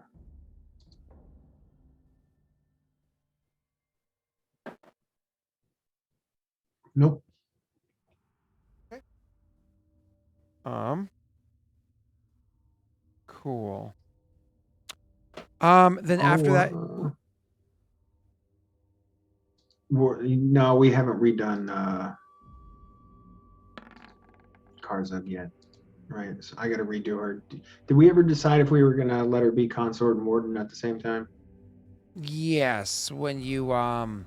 Problem is, as consort, she's not really offering much until her charisma goes up. Which we were saying that if you... What's the word I'm looking for? If you bring her to level 4, her charisma would go up by 1, in which case she would offer a whopping 1. But also, if she leveled her up, let me look at Karzug real quick. Also, nope, not her. Ray Karzug. Where's that? So bring up on level would not only increase your charisma to the point where now you can actually get a 2 divided by, 2 equals 1. Yay. But on top of that, I think that leader needs what? Knowledge Warlord? Yes. She currently only has 1 rank in Knowledge Warlord. Unfortunately, she still would not be at a +5 for that either. I'm just going to confirm that that's actually the detail. Consort is Knowledge Nobility, so yeah, Knowledge Warlord. So unfortunately, she still can't even get at level 4. She can't even get all the way up to a +5 because she has no other attributes that give her a plus to it, right? Because she has a Builder's Apprentice and War Leader is what she has, and neither of those help her in that. She's really good at engineering, though. Which is why she was such a good warden. And were you leaving her as warden? Is that what we were saying? Yeah. Not as general, which is why you're not switching her over to the other class. That's right. That makes sense. That's why you're thinking about making her the other class. That's right. Mm. Yep. So, All right. Yeah. So we're not going to change anything right now. yeah, nothing yet. Cool. Let's move on. I hope Jake's okay. He's been dark for a long time. So, all right. Claim or abandon hexes. Did you want to claim or abandon hexes? I believe I have to. I'm in the middle of a land rush. Oh, that's right. You have to claim that hex over in the core. No, not that one. You have to claim the one next to it. This And- one, right? Yeah, you have to claim the one next to it, I believe, and that makes Yeah. it so you. So let me get that. Let me get that real quick. So land rush. I take a loyalty check. If you succeed, unrest increases by 1. If you fail, increases by 1d4. They're all expensive. This hex is not part of your kingdom, so you gain no benefit from it. They decrease by a 10th loyalty check if you succeed. Fail, unrest increases by 1d4, but you failed. If you construct an identical improvement in an adjacent hex, remove this event's changes to productivity, society, and stability, which we can absolutely do. So yeah, you have to build next to it. And one of these other ones. Yeah. So we'll go this one. Want to grab that one up there, which leads you Yeah. closer to where that fire area was? Yes. Okay, we'll do that right now. Give me 1 second. So that's going to be our kappa. Over here to pasta. Okay. Pay 1 BP to buy that land. Oh, no, sorry. To buy that land. And then because you built next to it, you can also pay 1 BP to claim the hex that's adjacent to it. Which we have to do, right? Yep. Yep. So that's 12.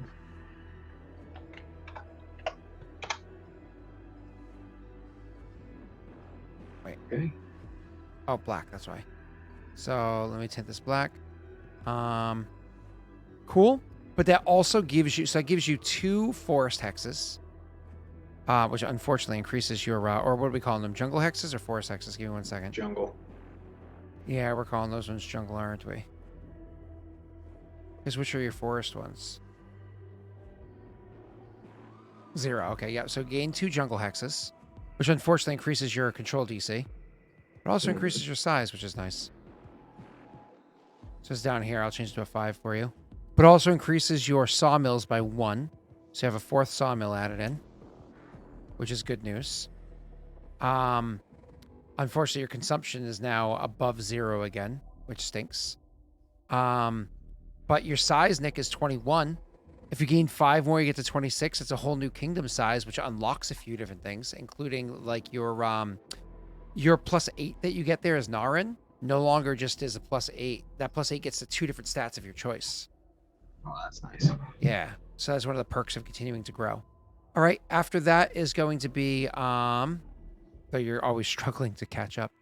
After that, we have to change the -1s that you got before. Where was that? Your society and your, what is it? I have to check over to event. If your productivity, society, and stability both go back up by 1. Oh shit! I just closed your kingdom by accident. Close a tab. 1 second. Okay. So your temporary event stability is currently a -1, so you get rid of that. That increases your stability by 1, and your productivity and your society. I believe hit under what, Shinrotar? Yeah. Or Shinrin. Yeah. So Shinrin. Yeah. Shinrin, yeah. So gone, and productivity gone. Cool. Those penalties are all gone now. Yay. Moving on. You claim that hex. That technically gave you 2 hexes. So I imagine you're not grabbing any more because you're already struggling to keep up. Terrain improvements. You just gained a free terrain improvement. Any others you would like to build, like say another sawmill? Yeah. I haven't. Yeah. Actually. Or are you trying to save your money for other projects? Because you have 12 treasury currently.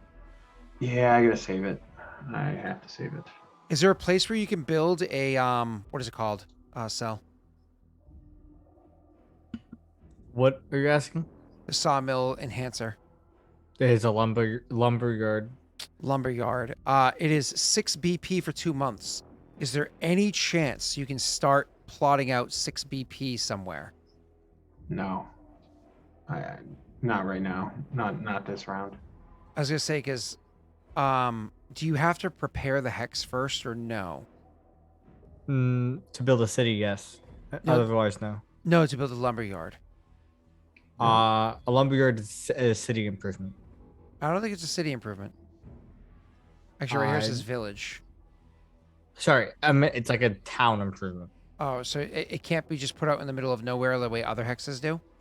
Yeah, well, because you can't do that with like a foundry or whatnot.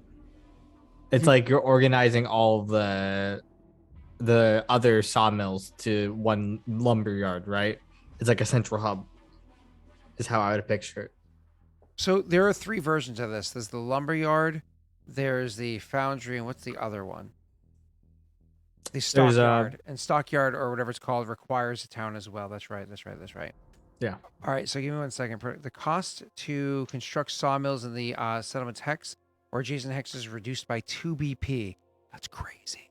So, Nick, this is what you really need to do. If you're looking at the map, the hex that you just gained, this one, Yeah. you really need to build a town there. Just a very simple town. That way you can put a lumberyard inside of it. Because that will greatly increase your BP output when you, especially when you fill up all these hexes with lumberyards. You know what I mean?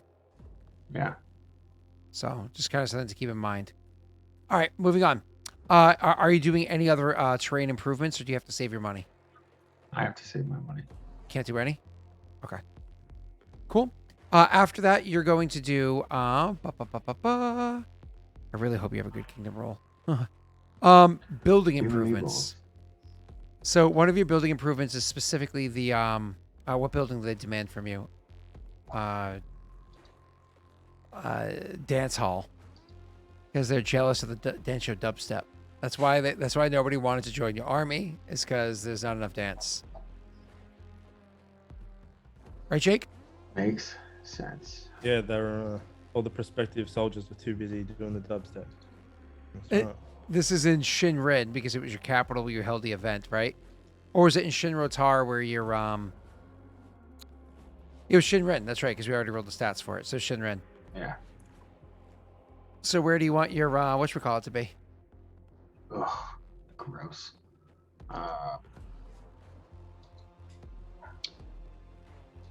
You say this is going in Shinrin, right? Si, senor. Which means I gotta build a house. Not necessarily. You can actually use a mansion as a house. I'm not putting it next to my mansion. No, but you could put it above it, right? So like you can put it between the mansion and across the the street smithy. instead. Yeah. It's a lot better. I mean, tannery already smells. Oh bad. no! See, I could put it right next to the brewery. Where's it? But is there a house there? No. Yes, Yeah, there there's is. a house right below it. Doesn't the herbalist use that house though? They can both. You can use houses more than once. It's 1v1. What does it say that? So that is something that's known from the video game, which is what this game is derived off of, right? or say the video game is derived off of this, and it never says that you can use a house more than once. I'm Never pretty says sure. you can't though. I'm pretty sure it says that you can't as well. Let's look up this rule. Yeah, I just Rules, lawyer never thought Ray. that. The best part of the game. Blue. All right. Cost lots. Discount limit. Upgrade magic item settlement. So limit. Some of them buildings you can have this type. For most buildings, you construct as many of them as you want in a settlement, but some are limited number. Some buildings you have to construct adjacent to at least one or two specific kind of building or feature of the settlement. For example, a shop or tavern must be adjacent to a house or mansion. The required adjacent building can only count toward You're right, yeah. one building that requires it. You're right, huh? Okay, I didn't know that. Yeah. That's fine. I need to build a house anyway. And houses cost So- 4, and the dance hall costs 4, so it's going to cost you 8 all in. That's fine. So it'll be like we'll Dance do, hall next to the yeah. jail. Yeah. It's funny. Oh God. Yeah, but tenement's a bad idea for him because tenement increases unrest, and dance hall increases unrest, and his unrest is already too high for him, so it's not really an Yeah. option. So, Yeah, send them out for the conjugal visits at the dance hall. A mansion does count as a house. It is a noble villa, actually. Yep. Which is funny. I already have plans for that square, so nothing's going in there. That's fine. Go look it up, Joey. So we've got dance hall and a house. Let's add those.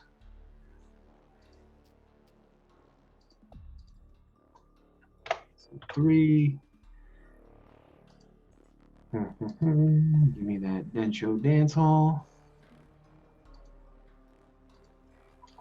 1. Boom. BP.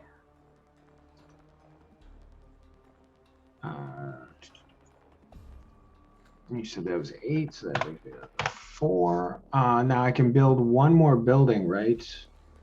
So your normal limits the number of buildings that you can build is you can always get a house for free or a tenement for free, right? Yeah. But you also can build 2 buildings. So one of those buildings was the dance hall, so you're allowed one more building that you can start construction or start and complete construction on. So you currently have 4 BP left. Yeah, well, I should have some Patreon buildings, right? Yeah, if you have collaboration with patrons, you're more than welcome to bust that out, so long as you stay within the limit of how many buildings you can do per month.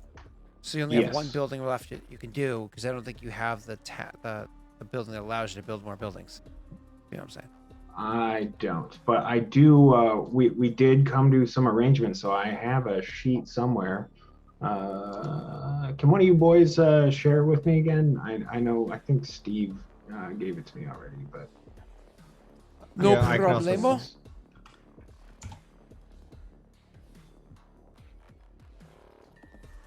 I should have saved it to my hotbar. I didn't. I'll send it to you right now. It's in our Discord.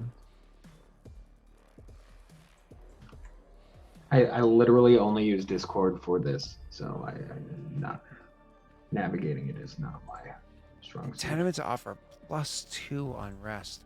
Oh, there we go, Woof. Steve. Thank you.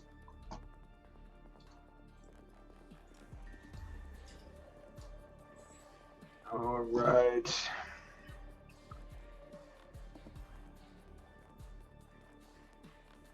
So I'm trying to find where mansions can be houses, and I know it's written somewhere. I think it just mentions count as houses. Yeah, I know it's written somewhere. I just can't remember where it's written. Well, when it's describing the house limit, it says house or mansion. Where does it say that? All right. When it's saying, for example, mansions be upgraded to noble villas, though. They can be, yes. Yes. this, for example, a shop or tavern must be adjacent to a house or a mansion. Some buildings can't be adjacent to certain buildings. For example, you can't construct a tannery next to a house, mansion, noble villa, or tenement. So they're all the same category, right? At least all this text is implying that it's probably somewhere else. Yeah, there but- you go. It says that right there. Shop or tavern must be adjacent to a house or mansion. And if you look up a shop or a tavern, it said, just scroll down to shop, and it specifically says for shop, must be adjacent to a house or mansion. Ooh, but that explicitly says mansion versus house or mansion. Let's see what tavern says. The intel just says house. Tavern says house or mansion. I think those two are exceptions to the rule. That's funny. I think because it says it up there phrased in that way, that we took that as part of the rule when technically they're exceptions. They just gave they gave two bad examples. Right? Huh. That's funny. You are right. Right? Isn't that weird?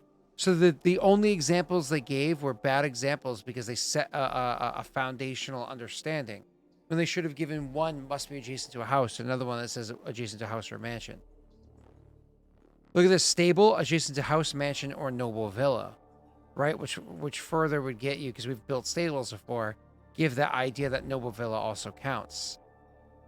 You know what I mean? Tannery cannot be adjacent to house, mansion, noble villa, or tenement. Tavern we already went over. I'll try to look for another example. One more example. Trade shop adjacent to one house. It says nothing about mansion and noble villa. Yeah. That's like a Guess guild so. hall. What's guild hall say? Guild hall says nothing about what it has to be next to. So you could blow up the house afterwards. That's funny. So we're going to start the library.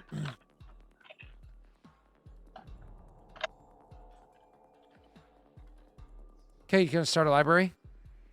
Yes. Library is how much for how long? Let's look.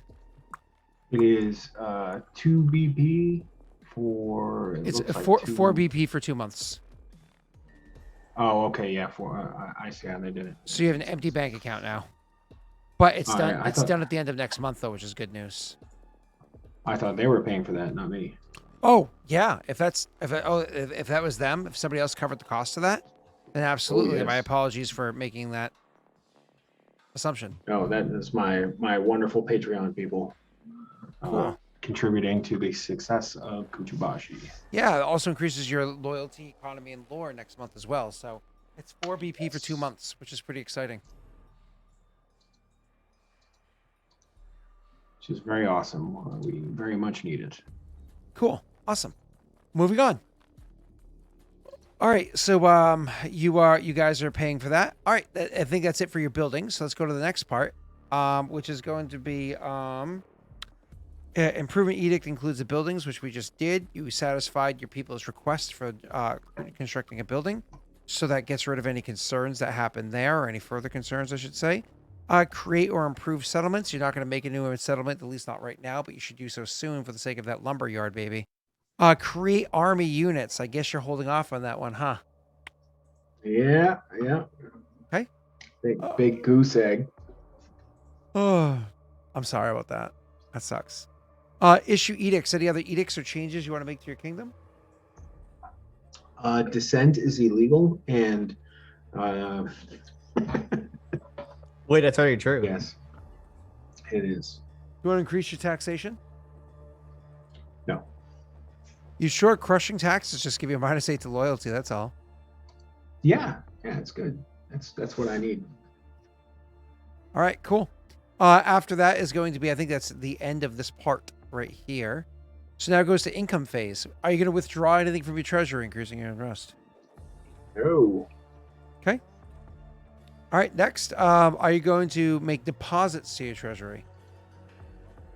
No. Are you going to sell expensive items for BP, or you make a kingdom check to get rid of items in your treasury? I should, but I won't. Okay. And now you're going to collect taxes, baby. Make sure your economy is up to date, which is a 35. Yes. Did I lose others?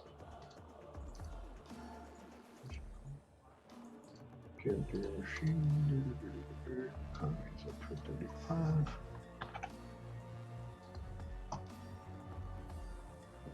Okay. That's it. We're gonna roll some luck.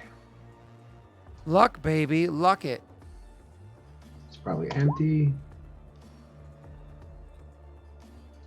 My button. Did it work?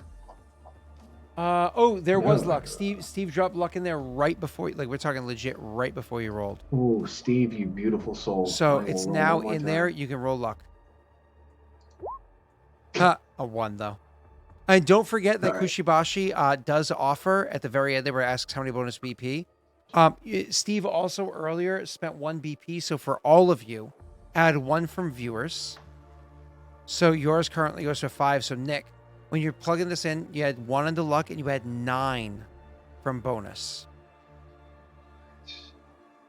Because yours has been slowly building up. You haven't had a chance to get it yet, to collect it yet. So luck is 1.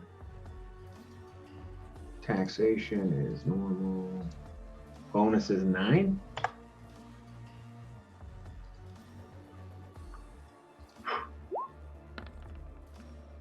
I'll take it. I'll take it. Is that including the +9? I just want to look at how the math worked out. Yes. It is. That means you unfortunately didn't roll very high. You just rolled, 10. Okay, that makes sense. Cool. It's All not right. bad. Listen, Yeah, 24 10 BP for me solid. is high, okay? Yeah, unfortunately, yes, that's true. 24 BP is pretty solid though, so you really can't go wrong with that either. So, all right, so that's half. Just adding something up real quick.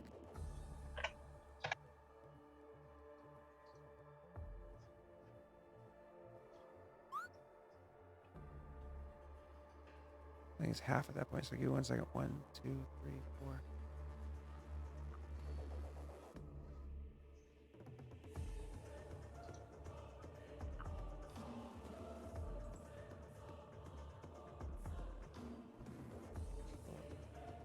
Yeah. See, Scott always thinks 10's not very much. That's why he's always pushing for that extra inch. He calls himself 5'11". Hey, Ha ha. Ha ha ha. All right, cool. you notice he's always wearing boots when he says that too. I didn't bring boots to Arizona with me. I didn't want to deal with the extra weight and whatnot. Though Brittany almost fell down the Grand Canyon, but that's a different conversation. Because Brittany happens to think Uggs are boots. She's like, they're boots. I'm like, no, they're not. She's like, they're slippers. called Ugg boots. I'm like, that's a marketing scheme. They're glorified slippers. You came to a snow-covered hill with a careening sheer face of death in glorified slippers. Like literally the first stop we got off of when taking the bus around the canyon, the first spot we go to, we go there. My jaw is dropped for like 10 minutes. Just like, this is mind-blowingly fake looking. And we start walking down. It's like a switchback kind of like walking path. I take maybe like 10 steps. And then, no, I took maybe like 50 steps, took a couple pictures, then went back to be like, okay, do you want to try to like walk down a little bit? Brittany took literally 3 steps and slipped.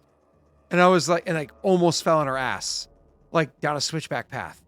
I'm like, the fuck is the matter with you? But, no dead wife. We'll call it a win. I mean, yeah. Oh, no, fuck you. Oh. Oh, I was actually thinking that episode of The Simpsons, like, don't.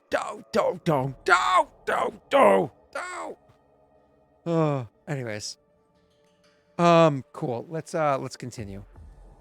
Nick, you got 24 BP. That brings you up to 28, I believe. That's very exciting. yes, this is the richest I've ever been, I think. So you also have a 75% chance of a random event. Sure. Steve, I think you earned it. Hold on, before Steve rolls that. Hold on. Oh, you got more? You got more in that pile? I That gotta sweet, check. sweet bag of tricks? I gotta check because there were a lot. There were. I think the last time we did so many. Well, they might be gone so far. All right, let's see. Who's this first? Okay. And then I also have other stuff coming your way too. So yours is going to take a little bit. So you two kind of strap in or strap on. Tasty. You'll get one on Anno. Don't make me regret it. Oh, it's Densho. Ooh, okay. So that's not you. That's Densho. Ooh. No, good. no, thanks. I'm good. Oh, you're getting Yeah, all let's just skip your rolls. I'll go after you. I'll go after Nick. Don't worry about it. Listen. All right, I'm just saying. Cell had like 2 events. If me and Nick get like 5, 6 events, this is not happening. I'm just saying. I'm not putting up with this, Scott. He'll get up and leave. All right. You only get that many events when you fall behind. That's it. Only when you fall behind. I think we've already done this one.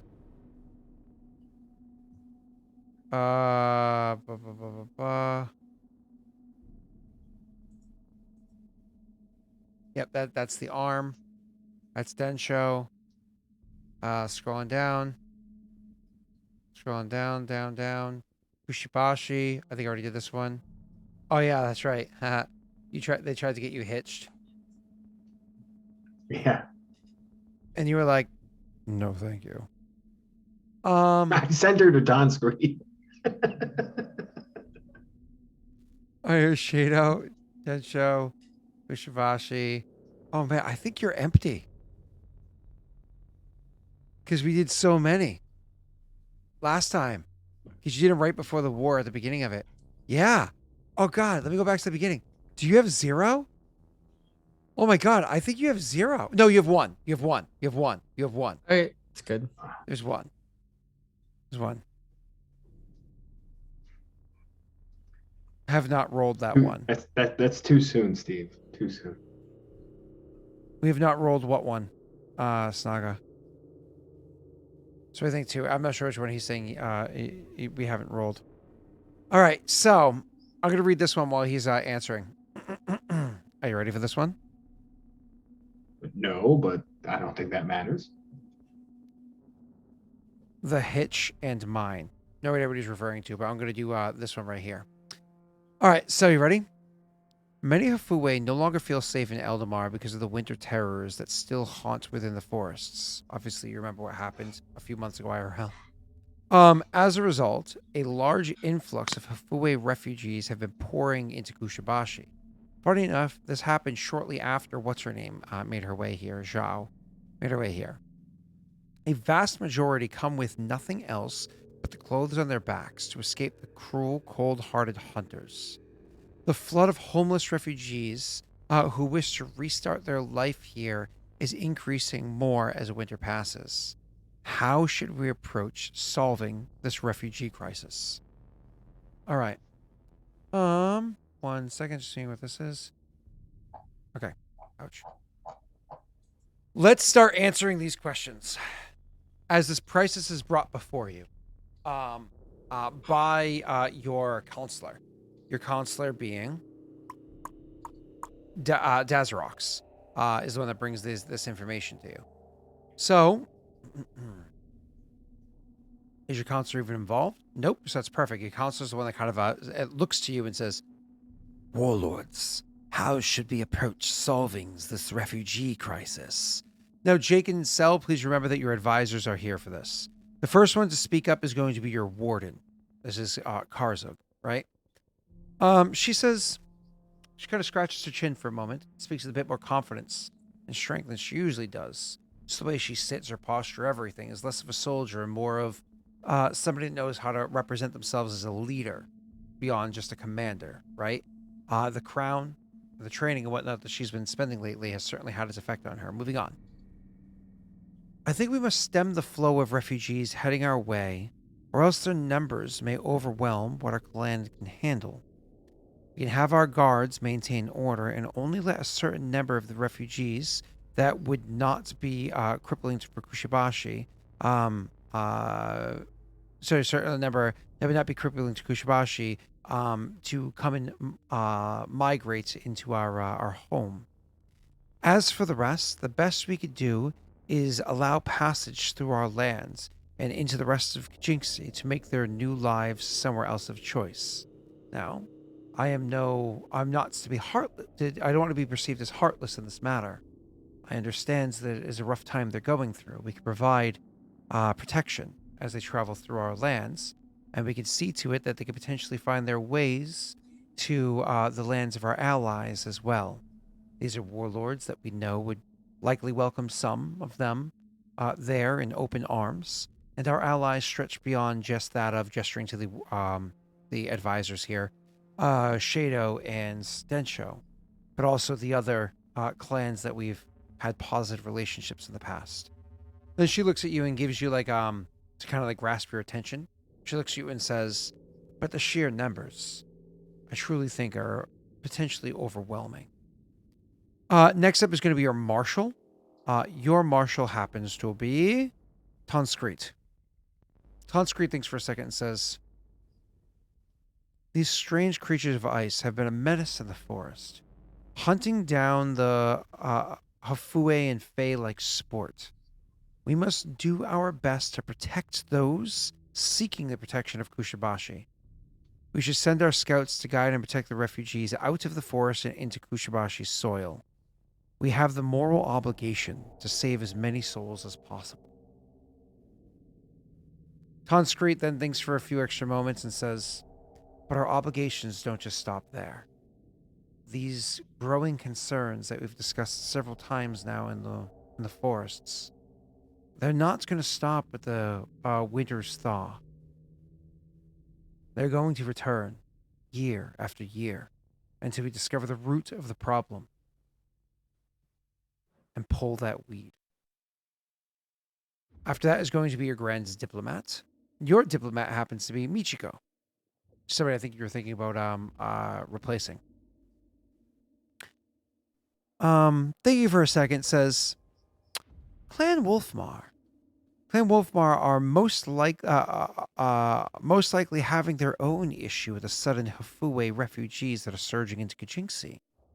Perhaps we can make a diplomatic effort in reaching out to them and assisting each other in taking in these refugees, where both clans are not overwhelmed. When there's a greater influx to the south, we divert some to the north and vice versa. This way, we can strengthen our relations with them that we've already begun to put patchwork on, but also at the same time uphold, gesturing to Tonscreet, the moral obligation we have, and gesturing back over to Karzug, and not taking in too many at once." After that is going to be your Magister. Your Magister is Ryan. Ryan. Always so soft and gooey. "There is no point in saving the refugees if a large number of them will be coming with this supernatural frostbite. We would need more of that magical ash to treat these refugees. I believe I can make an alchemical concoction that can cure them, and then they can find their own way." And last up is going to be the Warlord. That's I think it's bad putting words in your mouth, but this is the suggestion of somebody here. "Kushibashi, you must prove yourself to be capable in these lands as well as the lands of the neighboring lands where you must fight and defend from. If they wish to live here, then they must earn a right. Zara, Barbados, and you can recruit them. Try to recruit and train the Hafue refugees into your military. If they agree and join, then they and their families can settle down to the new lands as citizens." I think it's inappropriate to put those words in your mouth, so I'll instead put those words into the mouth of your current warlord. Hearing other people's suggestions, I would say Karzug would counter her original idea with a second one, saying that, as a general, she would say, "If instead you wish to take as many on as possible, then we need to have them make use. We can't just open up our lands or doors with more mouths than we're capable of feeding, especially in the winter. They have to earn their place. We've been talking about recruiting, and certainly our recent events didn't go quite as expected. There's an opportunity here, Warlord. Perhaps we can take this."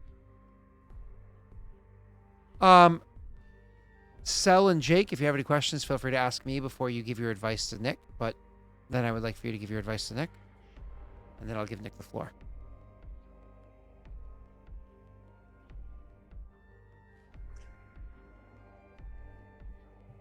Testing the volcanic ash could be of use not only to helping the halfway, but also in assisting us unfreezing Lenny back at Clan Shado.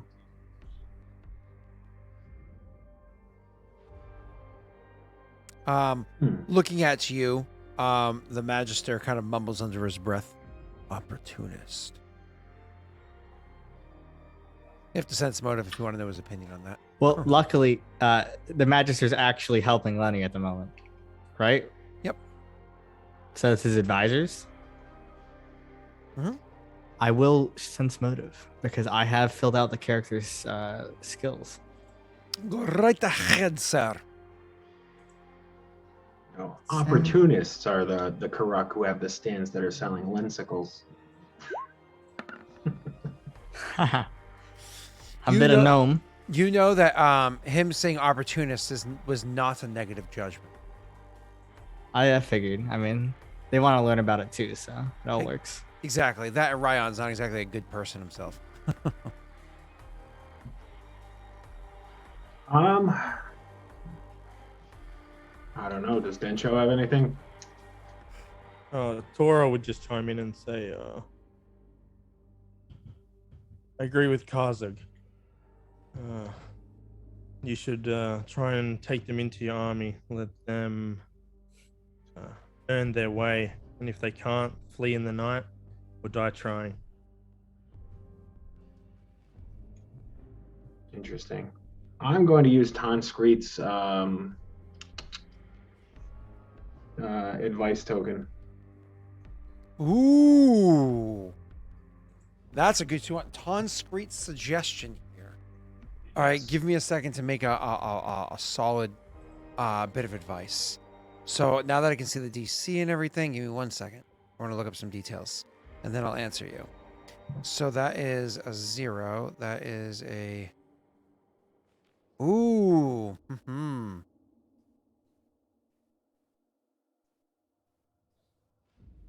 Hmm. Tanscreet, you turn to Tanscreet and you say something along the lines of, kind of like, give me a triggering phrase. How would you ask us of Tanscreet? Tanscreet, I need you to think long and hard about what is best for Kuchibashi here. You and I both know my feelings on helping those who have no home and those who are strong enough to make it through that ordeal. He nods. He says, as much as I hate to admit it, because I truly believe that morality should stand above all. In this situation, opportunity truly is the path that seems the best choice. Ryan is not wrong. While I wish to take all of the Fue that are willing to call our place home under our wing, under our protection, helping them to solve their own problems would not only reduce the surmounting influx of their people and help them find their own peace, it could potentially breed positive relations with other Hafui they return to in the future. More than that, this development's aiding our allies in Shado, and when we do inevitably fight these beasts in the future, whether it be the lingering bits of this winter or the beginnings of next, having some resolution, alchemically or otherwise, is probably the best solution. I apologize for originally leading you astray, but Ryan is likely the likely the person that is going to bring the most success to our clan. Truth be told, he's the most likely to succeed as well. He's been studying for some time. He knows what he's looking into.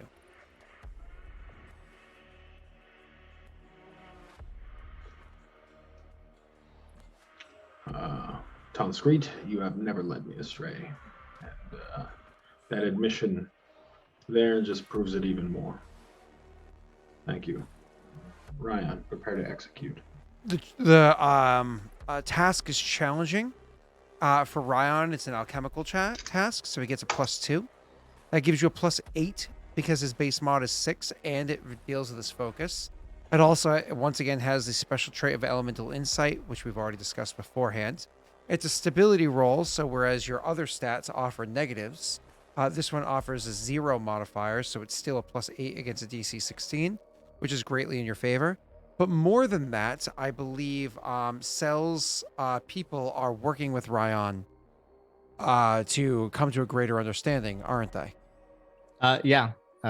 Since this is kind of the same type of fixing situation, I think this would apply. Give me 1 second to finish reading something before I have you roll. What benefit would me hiring adventurers to assist with this have? You get a plus. You get a bonus to it. Yep, absolutely. So, so your bonus is, I think it's what, 4 BP for 2 and 10 BP for 4. Is that how it breaks down, boys? I'm pulling it up right now. Don't pull It's it up. in pull the it out. events section. Yep. I don't even know if Defense. 4 BP is Hiring BP, hiring them. It's 4 BP for a 2. It's 8 BP for a 5. It's 16 BP for a 10. Yeah.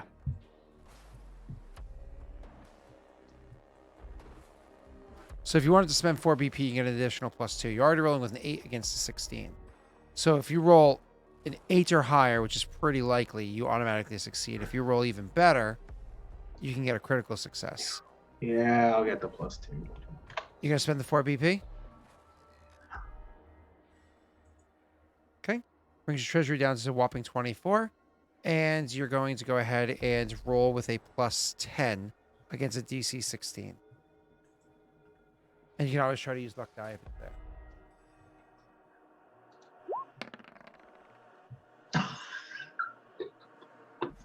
That's fucking unbelievable. I guess you have a 25% chance to try to succeed.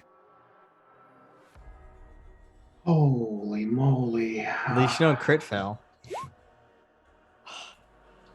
That's unlucky. Oh.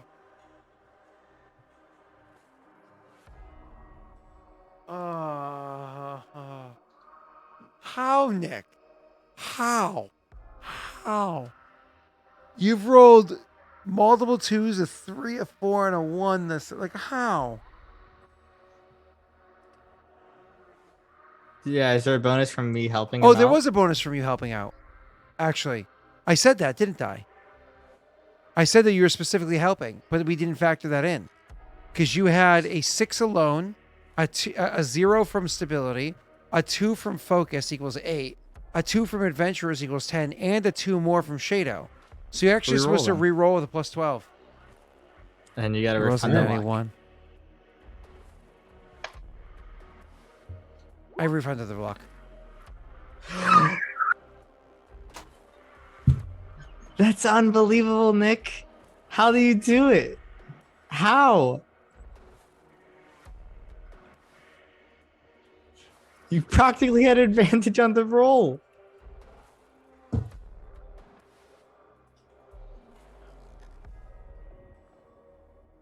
Luck doesn't matter, Joey. It's a. Oh wait, it does here because the nat one doesn't mean auto failure.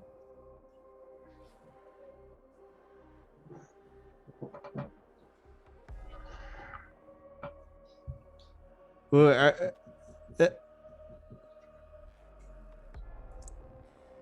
I'm waiting for Scott. Scott, nat ones don't mean auto failures on these checks. Oh, okay. That's They don't mean anything because we have the different system for critical failures. that is true. Oh my god. So Nick's got to reroll the luck and hope he gets 50% A 4 chance. again, right? No? Or 3. Oh Okay, my god. he passes. Okay, I thought fucking 16. Joey just walked him into a crit failure from a failure. Oh my god. No. It's all Oh, good. It worked out. It felt real bad, but it worked Oh out. God, Oh, that was. man. Oh God, that That's was rough. That's just brutal.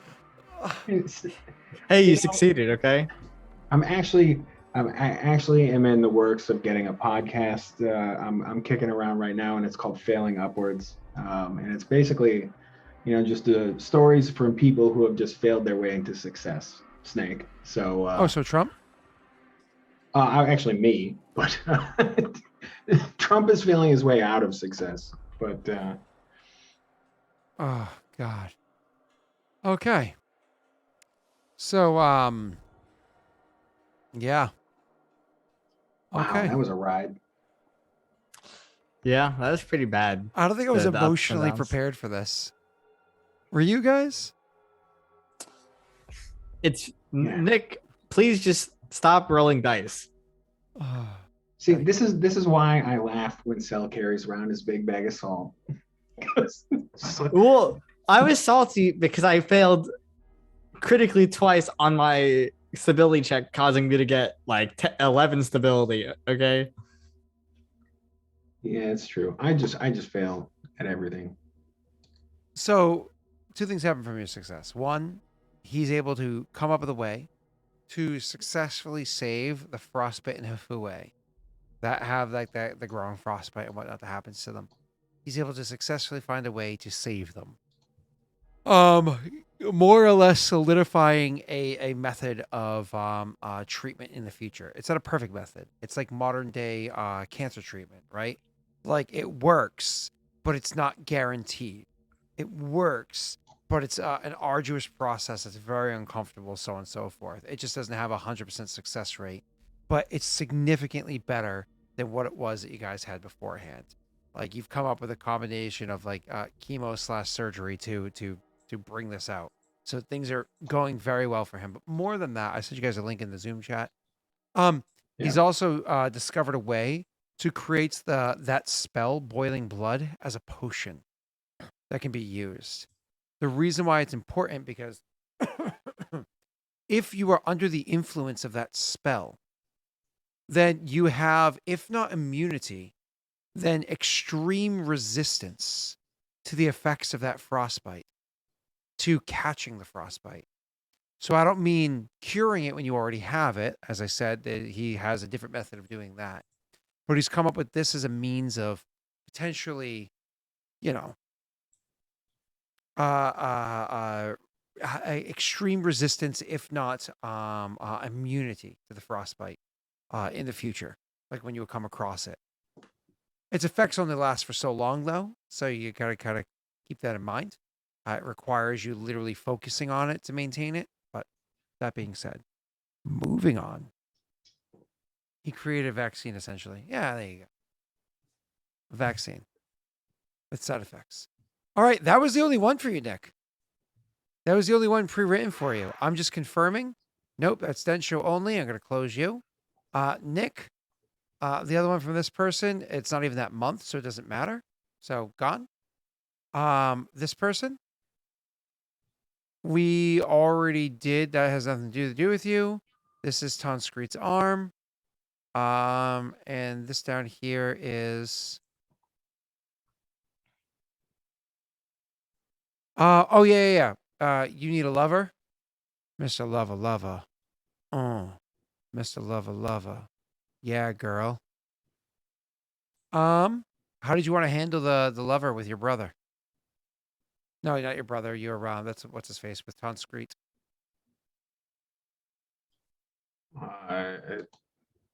Screet has a good life now. Huh. Good life, good wife. Good. All right, and yeah, this other one is also not for you. This other one's for Shado. So it has nothing to do with you. So yeah, I think we're Awesome. good. Does he just gotta gain roll any now. additional benefit from elemental insight of his special talent? That was kind of factored into your fun little writing there, Joey. I would say that was factored in there. And the fact that he's able to, now when Cell does his event for the month, he's going to be able to have an extreme bonus coming from, what's his face? Because of what he was able to discover over here. All right. Moving on. There is random event roll. Who do you want to roll it? Ah. First of Ooh. all, is a 25% chance nothing happens. Give me 25 numbers that don't have an event. Awesome. We will go 51 to 75. Okay. Don't have an event. And Anna. Anno. Oh, no, it was Steve. I promised it to Steve. I said Anna was next after that. Steve, roll me that 69, baby. Give me that 69. That'd be good for Nick. That's exclamation point D69. Oh, no event. It Oh. was very close to 69. Oh, wait. No. Oh, no. Oh. Scott was so wrapped up in the 69 joke, he forgot 69 was a safe number. Oh. Remember that you're safe word, boys. That's like my first win all night. True. Well, you just won the last event too, but like Thanks, it was a Steve. very failure win type of situation. Yeah, it didn't feel like a win, but it was a win. Hey, that's all that matters, right? That's too bad. Ah, that sucks. Nobody ever rolls 97 to 100. Like, if somebody rolls a 99 when you choose the event type, it's monsters attack and roll again. It's like, okay, cool. All right. That's it, Nick. Oh, I boy. think you're done. Just Yeah, I'm checking. done. I'm tired. Yeah, I know. That beat me up a bit. That was exhausting. Well, it's Jake's turn at least, so Anything else you guys want to do with the Oh, RP what? before we worry about that?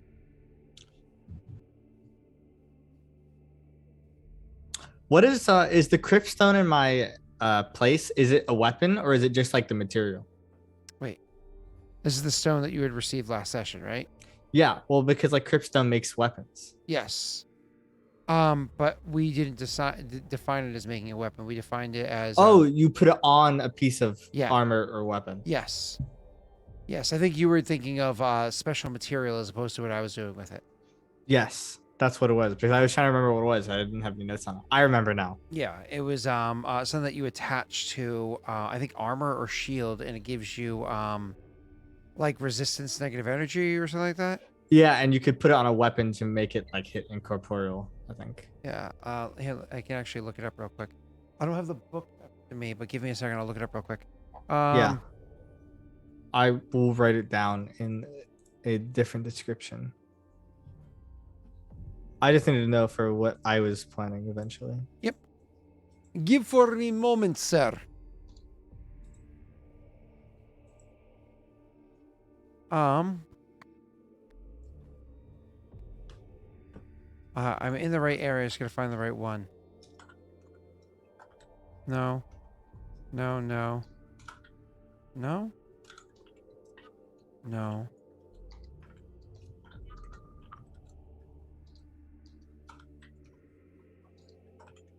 No? Which one did I say it does for you? I tell you things you know, I'll write down with a pen and nails.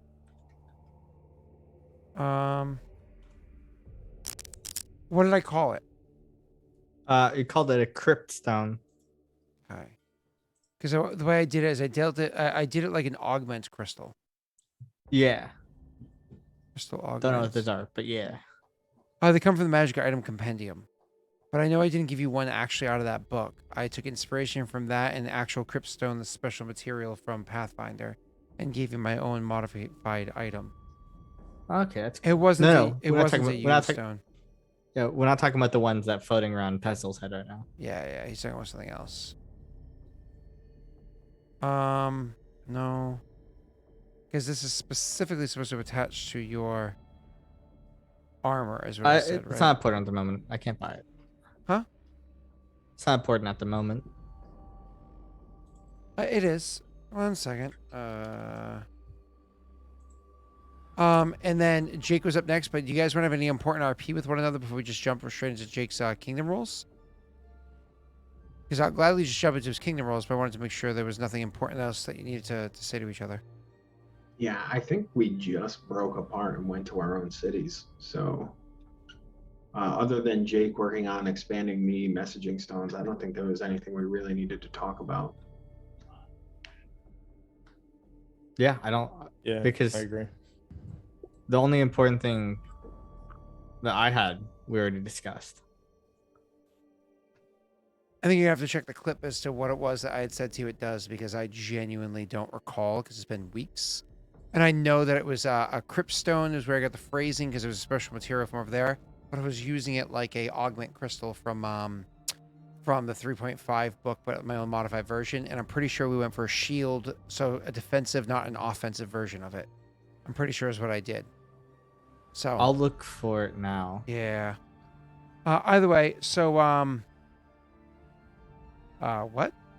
Moving on. So Jake, you want to just jump right into kingdom rules? Can I time out Anna for that? No, because apparently the Twitch actually counts that stuff now. And so like joke kicks and whatnot are actually a bad thing now. Unlucky. You're lucky, Anna. Yeah, so I won't joke boot people anymore, because I think Josh has received the most out of everybody. And that could actually negatively impact Josh's actual like channel, as well as like how his name is viewed. And I don't want Josh getting in trouble because of I'm making jokes. You know? Like that's not cool, mate. Cool. Let's go back. Just double checking one thing real quick, and we're gonna move on. Where are ya? Map.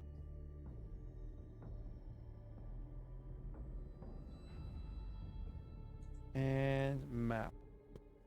Jake, are you ready, sir?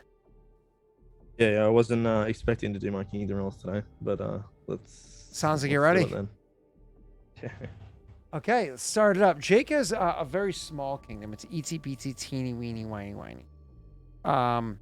His control DC is only a 37 because his kingdom's only 15 hexes. He's a little Keep guy. taking them away from me. Excuse me. I've won every kingdom turn. I lose. Excuse me. A lie. Yeah, of course. They were taken away by the viewers. They want to see you fail. All right. So your control DC is 37. Oh my god, you can't even fail. Do you even have unrest? Oh, look at that. He has unrest, guys. Go ahead, Jake, and roll me your control DC. It's a 49 against a 37. So I know what I'm doing. 49 via 37. Abilities are Oh, I'm so sorry. okay. So economy is a 45, loyalty is a 39, stability is a 49, and control DC is a 37.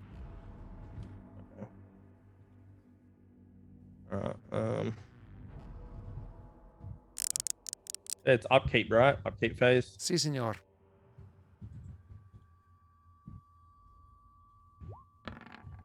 Oh, that's right. I said I wanted to read those, and I didn't read those. That's right. Thank you for the reminder over there. I will. But you still pass. Yeah. Let me finish handling his upkeep phase, and I'll go back to the other thing I was supposed to do for Nick. That's right. Thank you for reminding me. I'm just tired. It was a long, very long 2 days as I'm trying to make up for not being at work for 10. That's All right. funny. He rolls a natty 1, and it doesn't matter. He passes because it's a 40 against a 37. So that's your only one natty 1 for your whole turn. -1 on rest, sir. I got you. Cool. All your stats just went up by 1. Yep. Cool. Next up for you, sir, is going to be pay consumption. Your consumption right now is -7. Do you have any empty granaries? I do, yeah. Oh, hang on. What? Let me bring up my thing. I think I do. I did finish building that, right? Yes, I do. I do have a finished granary. So what does it have for its whatchamacallit? So you got 0 of 5 at the moment. Make that 5 of 5. Oh. That means you have a backup of 5 BP for when you need it. Oh. Joey, don't worry. I saw what you had said before. Jesus. I saw what you had said before, sir. I just need to get back to it. Yes, that is the is that what I sent to you before? Yep, I looked in the video and I saw that you posted a thing in chat. So I just went up and copied it. Boom. There you go. I think I said it also gives you a DR5 against negative energy too. I'm pretty sure so I said it for you. I will continue to listen. All right, cool. Back to you, Jake. So you filled that up. You're done with that aspect of it. Next up for you, sir, is going to be fill vacant magic item slot. I don't think you have any vacant slots. Oh, you do. You're missing something in Kabe. Missing anything in Nochi? No. So ask somebody to roll a D100. Remember, 51 or higher, you get an item. Joey.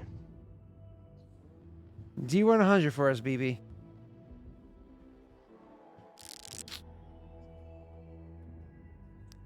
Let's give him a second. I don't think he's on a delay. I think he's probably just distracted at the moment. Wow. Yep, that goes. So you want Joey to keep rolling? Yeah. 1 second, Joey. And have you roll again in a second. All right, go ahead and roll for me. It's a wondrous item.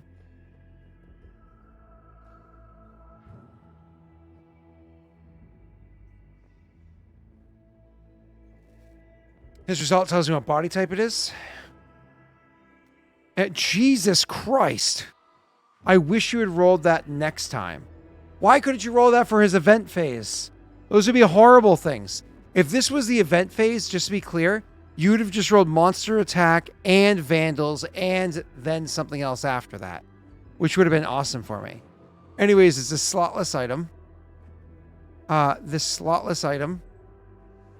Wait, does it really not drop? Okay, there we go. Can you roll again for me, Joey? 2,000 base value. You can get a pretty big item too. And he's not rolling 100 again. Not 30. So fun fact, if it was it would have been a monster attack, a vandal, and a dangerous kingdom event. Unrelated, can you go ahead and roll me another D100, Joey? It has nothing to do with the magic item. All right, so he rolled a 30. That's this or this. A 67. So if it was a dangerous event, dangerous kingdom event would have been a monster attack. Jesus Christ. Would have been a monster attack, then vandals, and another monster attack. God, Joey, why couldn't you do that then? That would have been amazing. Moving on. No, it's terrible. All right. You know what is discovered? I don't know who makes these wondrous items for him. I'm not sure which building it comes from. Let's assume it's your alchemist. What's this coming from? An accident happens inside of the alchemist chambers. They are because you did you collect a famous alchemist or no? No, Lyra is my alchemist. Oh, okay. Yeah. So Okay. Lyra makes an accident when she's doing her alchemy because she's not this good. And she accidentally makes this unremarkable powder that kind of looks like chalk dust or like a powdered graphite. However, the longer she stares at this mistake that she made that almost set her place on fire, she notices that the dust changes color. It seems to almost move around a bit. Later on, she realizes that this dust, if you cover a creature in that dust, it acts as though the spell Disguise Self was cast on them. Ooh. It lasts for 2 hours. The dust has 3 uses. So does Dust of Okay. Illusions. With 3 uses are inside there. It's actually expensive. Where do I put that? I got it. Dust Okay. of Illusion. Okay, it's in there. That doesn't belong to you, but somebody can buy it if they want, or you can push it out of your kingdom. It's up to Yeah. you, sir. All right, cool. Thank you. 1 second.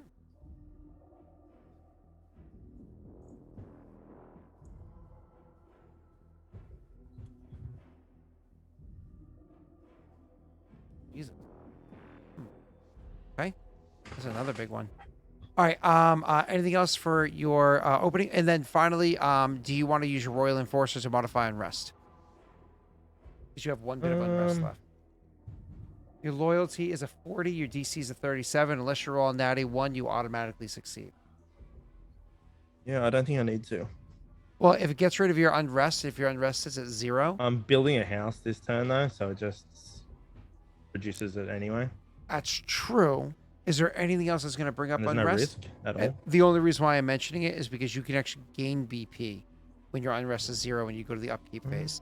Are you doing anything that might increase unrest? I don't believe so. No. Like, for instance, would you want to save BP and instead of building a house, you build a tenement, which costs 1 instead of 4? No, because that gives 2 unrest.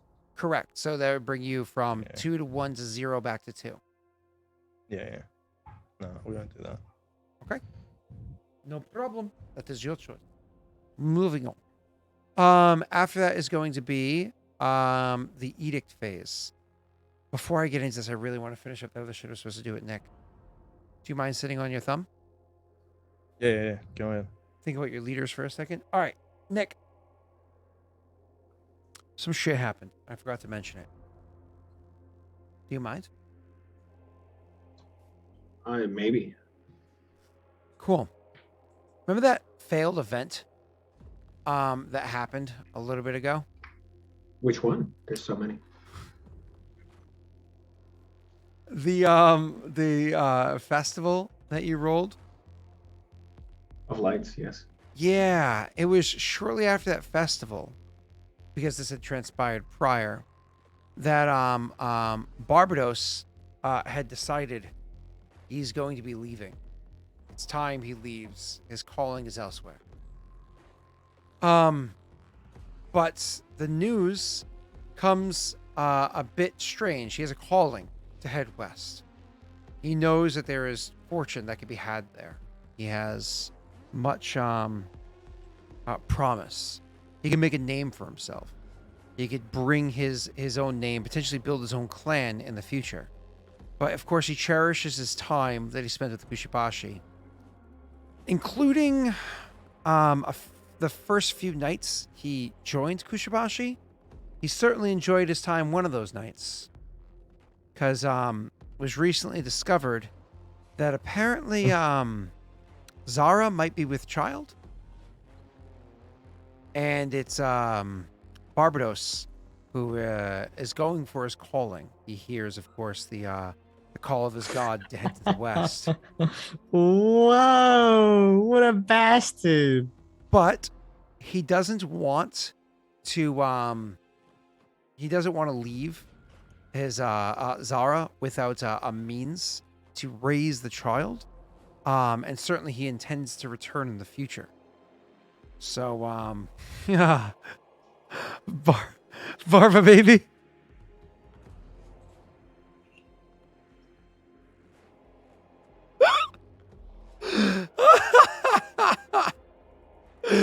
Barba baby. Oh my god. Oh, that's amazing. So yeah, Barba's headed over some smoke. Anyways, so he actually goes to the warden, who oversees like planning of the city and whatnot, and gives to her much of the riches that he's earned along the way. This is one of the other reasons why he's going to have to go out and earn new fame, why he has to earn new wealth, because unfortunately he's going to be spending all that he's built up now on taking care of Zara and her little one. So he invests into building her a mansion. Now, a mansion normally costs 5 BP over 2 months. And because this is something that not you paid for, Barbados had paid for, and whatnot, and he got some of the old crew that, remember, the mercenaries that kind of like stuck around in your village for a while to help out. It's an extra building that's being constructed outside of your normal parameters. So if you want to choose the location that you, Nick, think is best for Zara to have her own mansion, you are welcome to do so, and literally call it Zara's mansion. It won't be done until the end of your next kingdom roll, or the building part of your next kingdom roll. Right. So that was one of the things that transpired. But otherwise, Barbados leaves, and Zara is shamed. Like, I have to admit to that. Woof.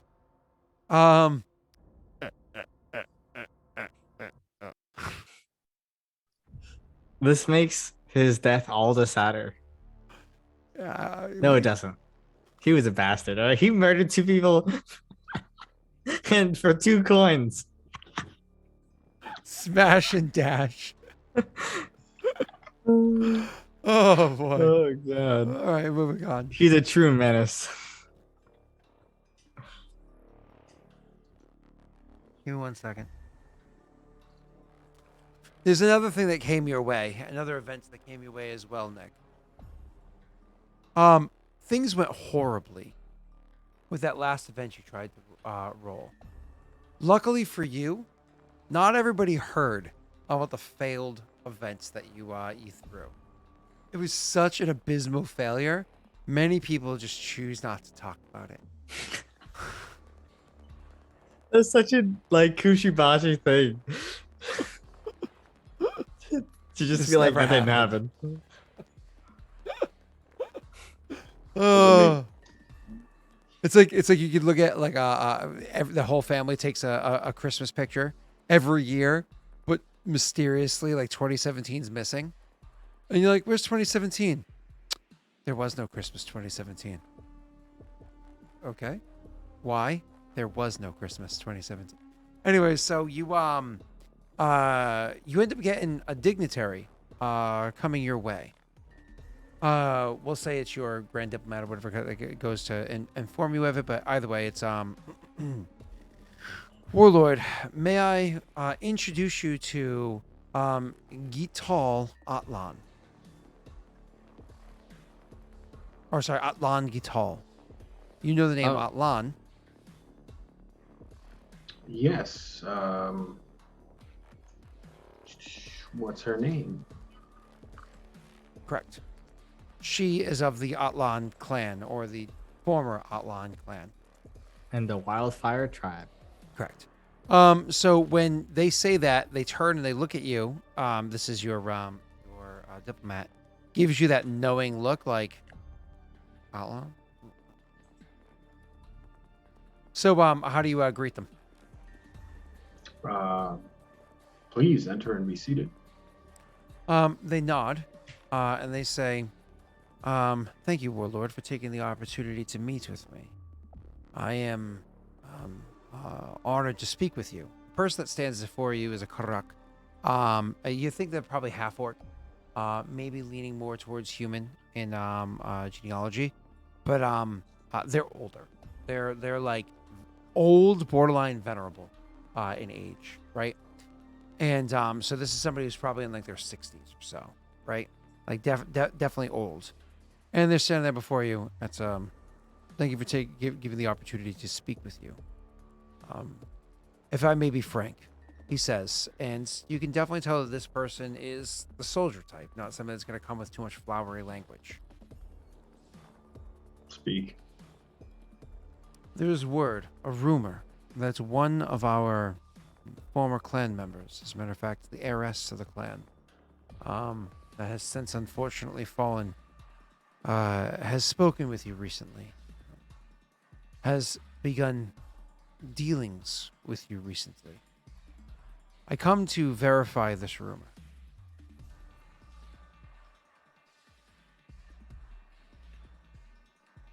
Clan Kuchibashi isn't one to gossip about our dealings. Why is it that if this were to be the case, why should I part with this information freely to you? This is somebody that happens to be of my former clan. It's of great interest to me who she happens to have interest in. I don't think it's so unusual for me to come asking for this information, respectfully, of course. I will put this forward for you, Warlord.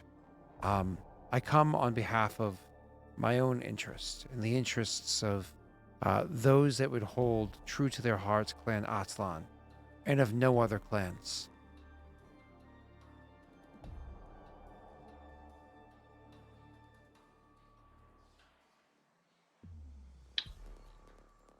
Well, I wasn't asked to maintain any kind of secrecy, so yes, I can verify. He nods appreciatively and says, the source of information was reliable, so I'm glad to know that that continues to be true. Warlord, if I may be frank, no, he wouldn't say that. He says, Warlord, I wish to inform you that I fought hard long ago for Clan Atlan. And so what had happened to our clan, its absorption, or as some would say, dissolution, is something that never sat well with me. We fought with honor, and for lack of better phrasing, we're done dirty. I respect the decision of, I think her name is Gitmal. Yes. Is Gitmal, right? I respect the decision of Gitmal to make dealings with you and know of your own history and know that you're a respectable individual yourself. If I can offer my services, and not just mine, but those of others that fought long ago, I wish to be of service. Sure, you looking me over and you're thinking to yourself, this old codger would have a rough time in a fight against even your less disciplined soldiers. And to some degree, you may be right. My muscles do still service me well, but not for long. Unfortunately, age has its impact, and I tire quickly. My mallet and axe weigh heavy in my hands, but my mind remains sharp. The knowledge that I've gained over the years continues to sit strong. I have offered this to no one before, though some have taken it from me against my will. I wish to provide for your clan that knowledge, the training that can be offered to them. Your best soldiers, hell, even your worst, to teach them the ways of war. You fight with honor, but now you have to have the ability to win with honor.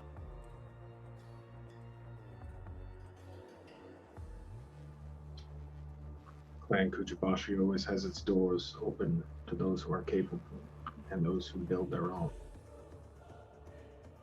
But to join Clan Kuchibashi is to leave Clan Atlan behind.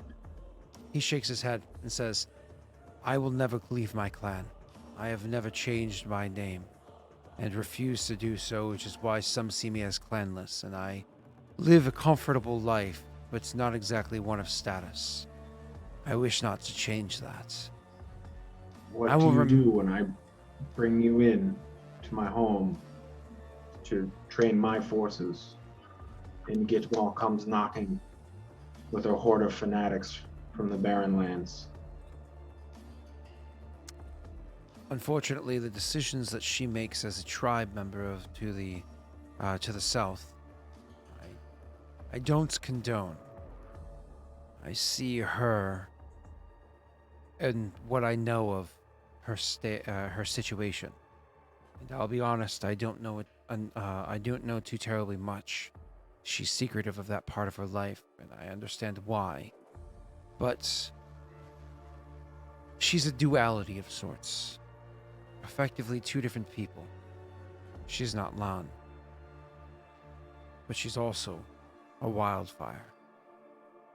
I don't come here on behalf of the wildfire tribe. They can burn. They can drown. They can freeze in the winter. I don't care if they eat each other. They can stick to the south. But Atlan proves of the honorable way that Kushibashi engages with their enemy, seeking diplomacy. When diplomacy doesn't work, strength, but also opportunity to those that are willing to surrender. And what's the word I'm looking for? Sanctuary to those that ask of it. I look not to join Clan Kushibashi, nor do I look to lead your soldiers on the field of battle, but to impart on them the wisdom of how to engage on the battlefield. For training, not leadership.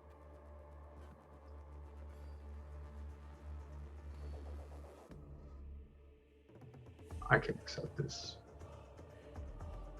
He nods and says, with that being said, I'm willing to work within whatever facilities you provide for me, and whatever number of soldiers you provide for me, and others that would like to aid in this endeavor. For I've spoken to other allies of mine, former members of my clan, before I came to speak with you. We'll work in whatever facilities you'd like, but if you have a proper training facility, an academy of sorts, that would expedite the training process, right? Make it go a further way. I'm not sure if you have such things available, but on a quick tour of your lands, I certainly didn't find one. There is none, but one can be built. If you can, we will use it. If you can't, we will use what's provided. I understand structure. It's difficult. The financing, swaying the interests of the people. These are things that I care not about. But your soldiers, their formations, their dedication, that's what I can help with. Understood. I ask one thing in return. That, should the time ever come, that Clan Atlan can be seen, pulled from the shadows, from beneath the rocks that it's been buried, resurrected, if you will. That you acknowledge the clan as its own individual entity. You need not stand behind or beside whoever the leader may be at the time, but you acknowledge the clan itself, as opposed to whatever clan its various members happen to join for the sake of their own survival after our dissolution. If Clan Atlan rises again, I shall acknowledge them. I can promise this. He nods. But be warned. Make sure you choose your leaders wisely. And that Clan Atlan is on the right side. Because Clan Kuchibashi acknowledging you isn't always a boon. He nods. We all have our allies. We all have our enemies. And we all must sit in the same pool. Just don't get attacked by a kelpie. I ate one once. She was delicious. I think one ate me. I was delicious. You are very tasty. Just ask the worm. Hell. That's a spicy meatball. I was a spicy meatball. I was a bit hot. Yeah. What's it? You're hot. Oh, what is it? Hot-blooded. It's so plain to see. You got a fever of 103. Maybe we should do that Disney one there, Jake. Well, that's not fair. I'd have to get a better microphone. I mean, if it peaks out on you, that's probably beneficial for us. Probably. Hey, I got a wonderful singing voice. Okay. I believe you. You were standing next to me while we were singing Backstreet Boys. Were you next to me? I didn't see you. Yeah. Oh, you were on my right and Gary was on my left. I remember that keenly. God. So weird. Look, if you're putting in effort to sing Backstreet Boys well, there's a different problem.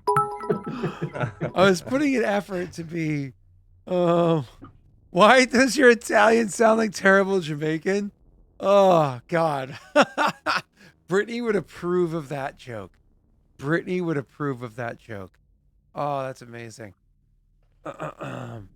Disney game with werewolf system. Let's go. That sounds great. I would have to get Wade to be a Disney princess. That'd be fun.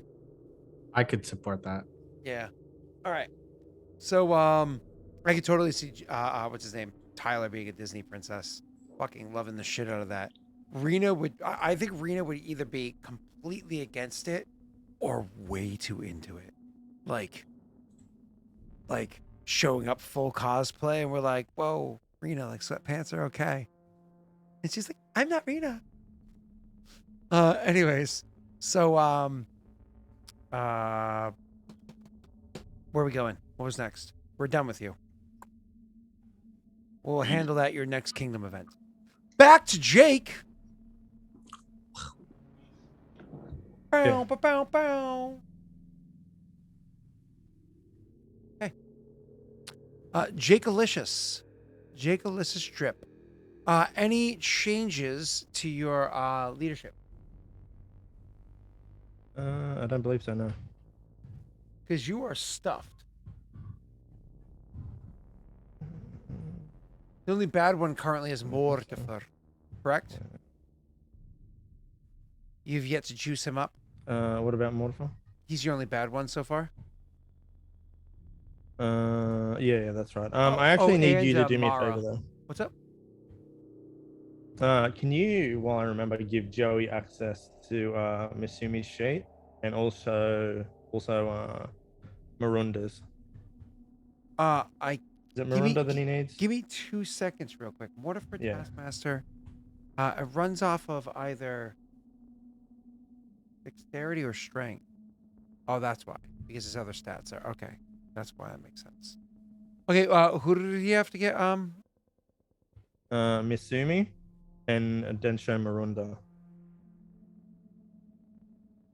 We're not putting her there yet because you need to update her. Because I think it's the old one that you did. So I'll put her in next. I mean, she's currently Thanks, level. Kingdom, let's go. Densho's currently level 5. Who?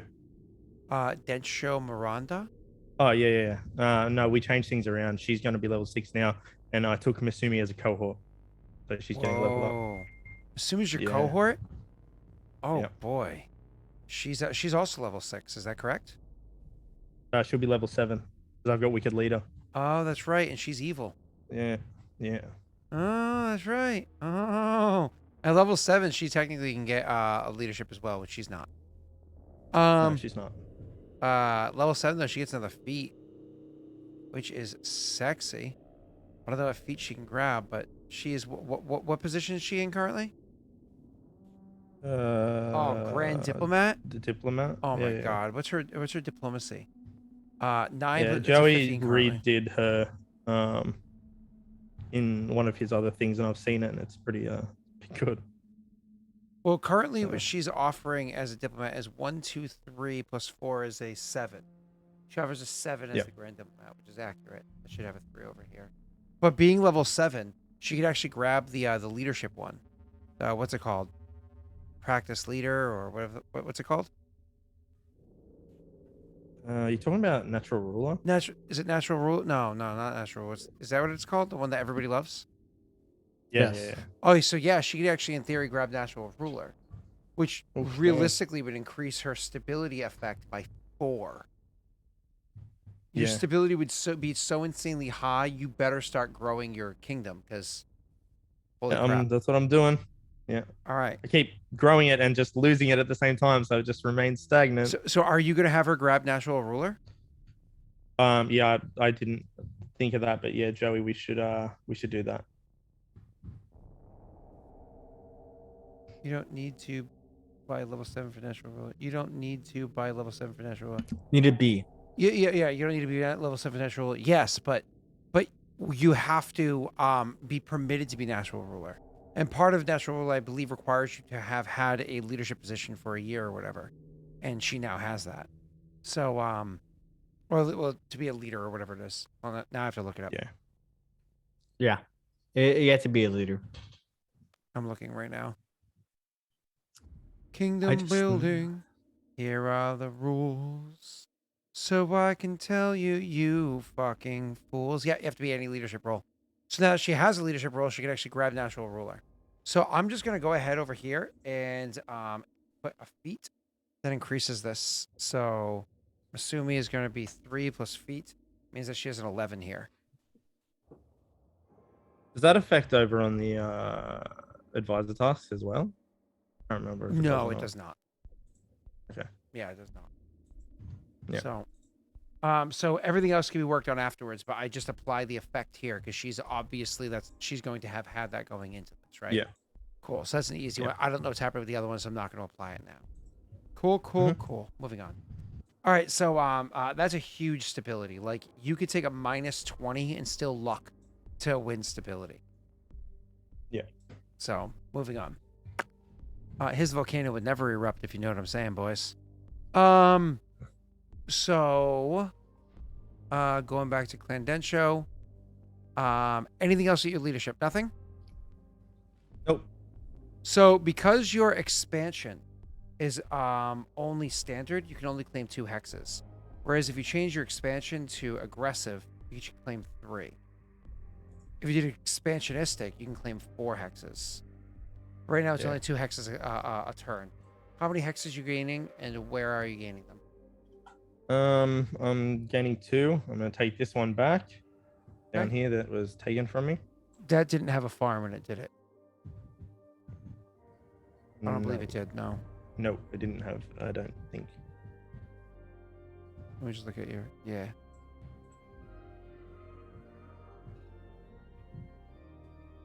Oh, I'm doing the wrong map. So, copy, paste. Boom. Okay, so there's 1. What else you grabbing? We're gonna take this one here at the top. The one that's next to Kushibashi, or the one that's a space away from Kushibashi? This one right there, the one that's next to both me and him, Ooh. on the border there. Okay. Because, you know, you do have such a great time when you border your allies' kingdoms. You kind of have to defend it properly. So anyways, the Clandensho, so that increases your number of, is that plains for both of those? What is that? That's plains. The other one's kind of desert, isn't it? Yeah, it's kind of desert, kind of plains. I'll count it as desert because They're it's all- predominantly what it is. And then, so 1 desert, 1 plains is what you gain. Desert becomes 2. Plains becomes 13. Hills is 2. Let's double count that, make sure it's accurate. 1, 2, 3, 4, 5, 6, 7, 8, 9, 10, 11, 12, 13, 14, 15, 16, 17, 18. Is it 18? And how many do you have? 17. 17, I believe. 1, 2, 3, 4, 5, 6, 7, 8, 9, 10, 11, 12, 13, Oh, yeah. 18. So we're missing one for you. Hills, you own 2 hills, is correct. You own 2 desert, which is correct, which means we're off by how many plains you have. So increase that by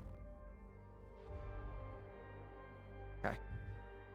Now you're where it's supposed to be. 18. Cool. Moving on. What's next? What is next? Build terrain improvements. You're allowed to do 3 of those. Can we kind of do this the same time as I do my building so I know how much BP I have? Yeah. That's fine. So, the amount of BP you currently have is 29. 29. You've yeah. promised in buildings alone 13. So let's double check your buildings at the Oh, moment. hang on, wait. Yeah, let's check the buildings. I don't think that's right. Because you have 2 due for your temple. Which is paid by Aurorum. Well, it's 2 and 2. Yeah, the 2 is paid by the Broken Chain. Yep, and 2 is paid by Aurorum, right? Yeah, so I pay nothing for it. Okay, cool. So your castle is 5. Yep. Okay, so it's just 5 That's right it. now. Moving on. Let's go to Nochi. Yep. So you only owe 5. So why does your thing over here say 13 for buildings? It could be me not updating it, maybe. Okay. I'm not sure. I have no idea otherwise. I mean, it could have been you not updating after last time, so you actually owe 5. So that being said, so let's go to Temple is going to go from 4 months down to 3 months, and you pay nothing. So that came out of what's his name's pocket. Castle goes from 6 months down to 5 months. And you just pay 5 BP, which brings you to 24. You're still able to start 2 buildings and make a house or tenement if you'd like. Yeah, okay. So I have to put in, I'm putting in a stable here. I'll put it in and then you'll be able to see. A stable next to the alchemist Okay. and a house above it. A stable could be next to a mansion or a noble villa as well. Did you have a preference? Actually, sorry, I'm moving them around. No, I can just go next to the house at this point. Yeah, because I can upgrade the house to a mansion later if I want anyway. You could, yeah, that's true. Yes. Now, and also I How have to build a long- granary. So the house costs you 4 right off the bat, which is fine. So the stable, give me 1 second. Stable costs you 5 BP for 2 months, so it costs you 5 right now, bringing it down to 15. It doesn't though because I have a stockyard and it is discounted. Ooh, so it's still it's 2 half price. months. Still 2 Yeah, months, yeah. so it costs you 3 this month and 2 next month. Yes. Okay, so then instead of bringing you to 15, it brings you to 17. And then we're gonna write over here 2 BP 1 month. Sound good? Yep. And then you said what's up next? A granary also because we have to have one in our where we're stationing armies, correct? That is true. You do. Yeah. So I'm putting that there next to the garrison, the jail. There's a granary, which is 5 BP and another 5 BP in the next turn. Okay, so it works 5 BP. So it's going to be right here. But we're going to put a granny and it's 5 VP for 1 month. Yep. Cool. I already put it in next to the garrison and the jail. Oh, my apologies. Let me see where you put that. Oh, I did not see that. Okay. Yeah. My apologies. It says you're subtract 5 BP over here, so your 17 becomes a 12. And you do not have that building that allows you to build more buildings, do you? No. Well, I don't know what that is. I know. So your unrest goes from 1 to 0 because of the house. Yep. Stable does nothing yet. Castle does nothing yet. Temple does nothing yet. Granary does nothing yet. So I think we are clear. Yes. Nothing else? And you can't build anything else. Nope, you can't. Nope. All right, cool. What's up next? How much BP do I have left? 12. Oh, all right. Let's save that now. You don't want to do any terrain improvements? Well, I mean, I could put another farm in, but my consumption is quite low at the moment. Let me check your consumption real quick. It's a -4. That's true. It's a -4. Give me 1 second. Wasn't it a -7 before? It was, but then you got hexes added in. Ah, that's right. All right. Actually, no. I will build a farm then. Give me 1 second. Check something. That's not worth it for you. For the extra. That's not worth it for you. Your loyalty's close enough. So you will build 1 farm to get you back to a negative, whatever. Yeah. Is there a place where you can build a farm that gets the additional benefit? Yeah. Is that There. right there? Okay. That's a fertile farm. Does that cost you 2?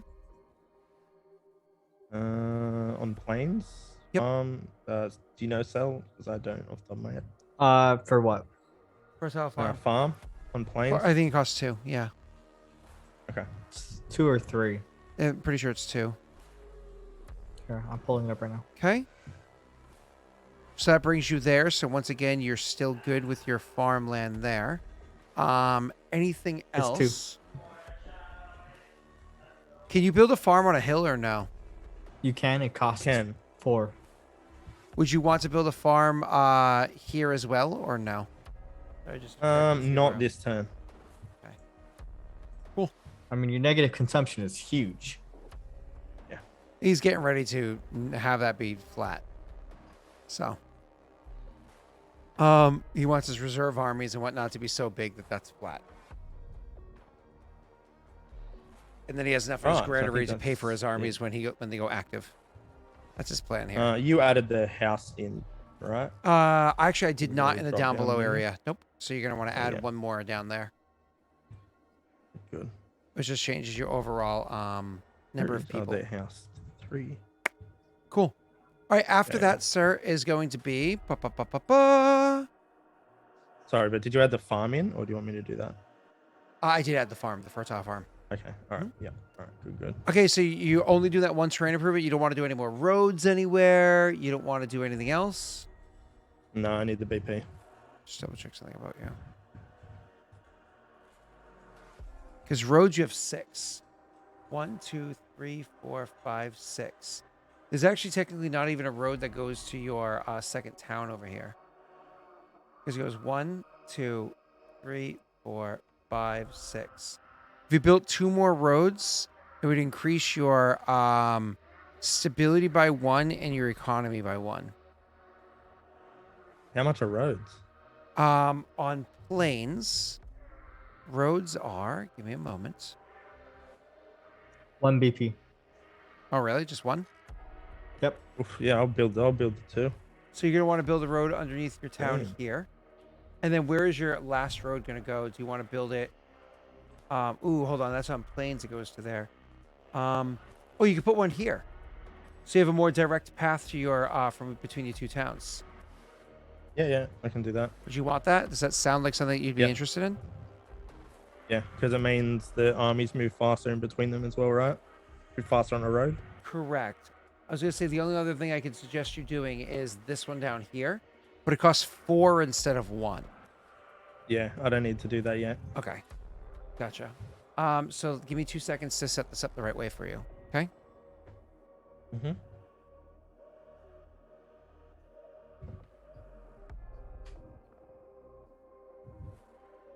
So, and then we just say 8, so that we just know that there's also one that goes between your that goes into your under your other town as well. So that is going to be 8. And you spent the 2 extra BP, bringing you down to 8 BP. And your stability and economy both just went up a little bit. Okay. Alrighty. That's good news. Yeah. Cool. All right. Let's continue on.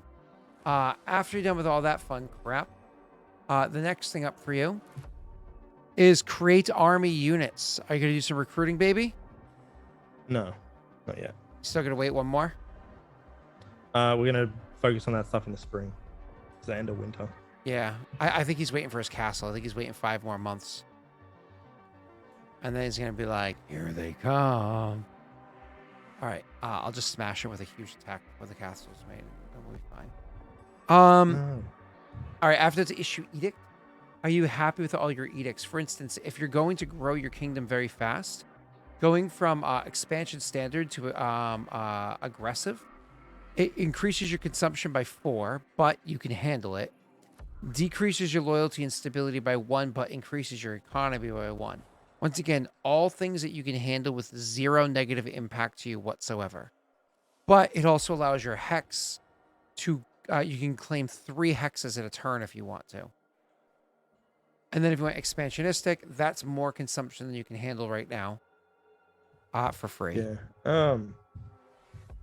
I think I might actually take it up to aggressive. So you want to become more expansionistic. Yeah. So next turn, you can grab 3 hexes at once and bring your size from an 18 to a 21. Yeah. Is there a plan for which hexes you'd want to grab yet? Or is that something that you haven't thought of yet? Oh, no, I know what I want to grab. Okay. You do not have to share that. Mhm. All right, cool. After that is going to be, so you finish issuing your edict and going to expansionistic. Funny enough, I actually see that reducing the likelihood of your clans wanting to attack the lands of your allies, because you're literally saying, It's now time that Densho takes the land that is theirs. We will march south and north to the lands that are ours. The east is where the sun rises and burns our eyes. We need not travel east. The west is wacky and not fun. We won't travel west either. Won't west. East. North and south is where we will expand. And they got completely That is- confused. You just given my speech for me. That was. Hey, that we was like fuckers a go great east rendition. again. I'm gonna fucking cave your skull in. I already did that. Apparently, it's still. You'll not do it working. again Hmm. and again. How many times do you need to? The dumb fucks. They're like, Eventually, you yes. just need some education. They're like, south to the slavers. To Shado. Anyways. Please go southeast, dumb fucks. So after that is going to be what's up next. Ooh, withdrawing from the treasury. Do you need money for your pockets? No. Do you click the wrong thing? All right, after that is going to be, are you depositing to the treasury? Nope. Are you selling any expensive items for BP? No. Do you want your kingdom to make a check to try to eliminate items that are already locked up there so you can free up the space? Let me give you an example. Bear's Endurance potion. Unless one of your allies is about to buy that, maybe freeing it up to get a better potion. I won't lie, it's a pretty good potion. Yeah. I'm actually gonna leave them. Okay, leave them for now. Yep. After that is going to be collect taxes. Your taxation right now as Clan Densho is currently heavy. Ooh, has it been long? Has it been long enough? I need to penalize I you for that? reduced it. It was crushing. I that's- reduced it last session. That's right. You did that. Okay, that's why I'm Yeah. thinking of that. Okay. That's all. Can you just quickly give me the run through of the numbers again because they've changed? Yeah. So first, are you Control going is 40. to use luck? I don't think we have any, but I'll use it if it's there. Go ahead. Oh, okay. You're saying that weirdly, so I'm assuming there's none. Yeah. Oh, there was one. I didn't expect that. Thank you for the luck. All right. So all wait. right, yeah. Your economy is it's 48. Your control DC is a 40. Just so you know. Your loyalty is a 40, and your stability is a 54. All right. They are accurate. All right. So this is that's right, 'cause you tax changed your expansion. collection. I'm sorry. So with your and then your extra BP is just one extra from viewers, which you already have in there. Nothing else from the things that you build. Do I have to add that in, or do I just add that in? That's at after? the end. It actually says bonus BP is like one of the last things that Okay. you type into. Oh, it is. Yeah. So it's 1. Yep. Yes, sir. Oh, Right. oh, ready. Okay. Got it. Oh no. Wait, there's not a 1. It's a 7. Oh, the opposite of what God. happens to Nick. Okay. So plus 23 PP is a pretty respectable number. Yep, that gets you back up to 33. Beautiful. Which last time you had a lot of BP, but you fucking spent it all on advisors. Sorry, on Yeah. adventurers. Okay. I did. Let's see if there's anything Densho in here for your events.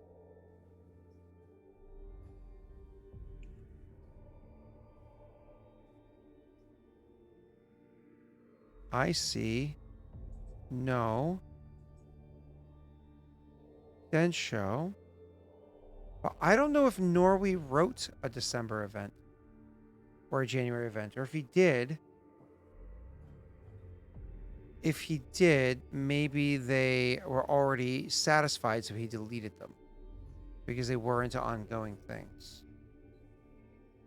Because I don't see Norway's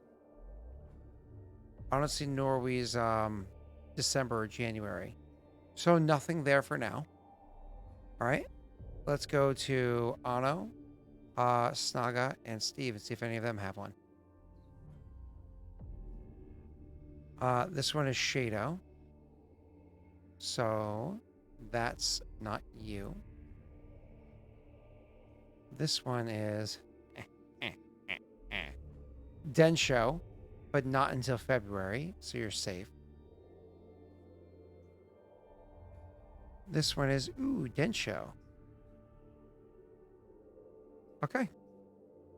I have one event for you, sir. Are you ready? Yep. Oh, yeah. A patrol with the markings of Theron arrived with a simple steel box and a letter with its key. The letter explains that an old man by the name of Mogator now knows that one of his grandchildren has run off to Shado and is to marry soon. He knows that this will be seen as a shame on her and her parents back home, but that she remains a blood relative of his. And with the tensions between Shado and Theron at the moment, he is hoping that Densho could deliver the box, its contents, and its key to the woman for him, as he is too old now for the actions of a younger man.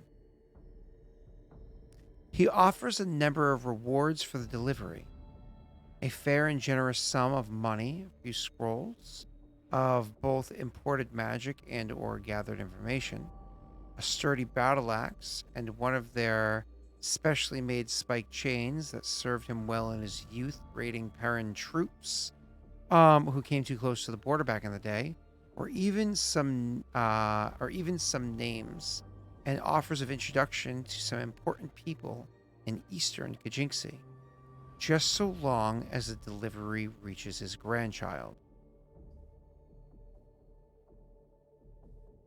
See.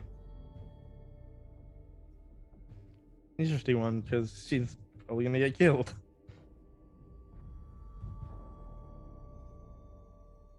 Do I have information about her or whatever?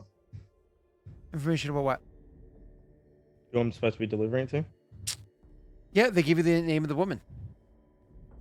Yeah. It's exactly who everybody thinks it is. Yeah. Nyna's wife. Right. Well, I mean, he wants me to deliver this thing, right? To have delivered well. by Clan Densho to them. If you could do it yourself, that's quite the request. To say this came from you directly. Just to have it delivered. But to have it delivered with the protection of Densho and the promise that it gets to her intact and unadulterated. All right. So Shado Tessel receives the message, and it by the little messaging stones we have. Ooh. It's Hold on one second. What's up, bro? I didn't Got a message for you, man. What's in the box, Tessel? So this is what other people ask. So I suggest. The treasurer, the old treasurer, What's says, in the box? How would I know? simply, we could always use the additional funds. If you choose to deliver this box, I certainly can see an additional lump sum, either to add to your own personal treasury, warlord, or, because since this is a favor of you and not necessarily of Clan Densho, or potentially money to kick around in case we need to hire mercenaries in the future.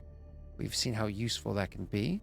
He says, his eyes slow, kind of like looking at the side of Clan Kushabashi's head. Your Magister says, scrolls of imported magic. Depending on what they are, could be useful in a pinch. Your General says, good weapon with good history against Peridel. Could make either a good conversation piece. By conversation, he doesn't mean talking. Or potentially a good gift for a chief in the south. Certainly something useful to have on hand. Your spy master simply says, knowledge is power, and we can always use more, especially considering the war. The beasts we find in our lands and the incidents from the tenements earlier this year. Having a little bit of information owed to us, not necessarily a bad thing.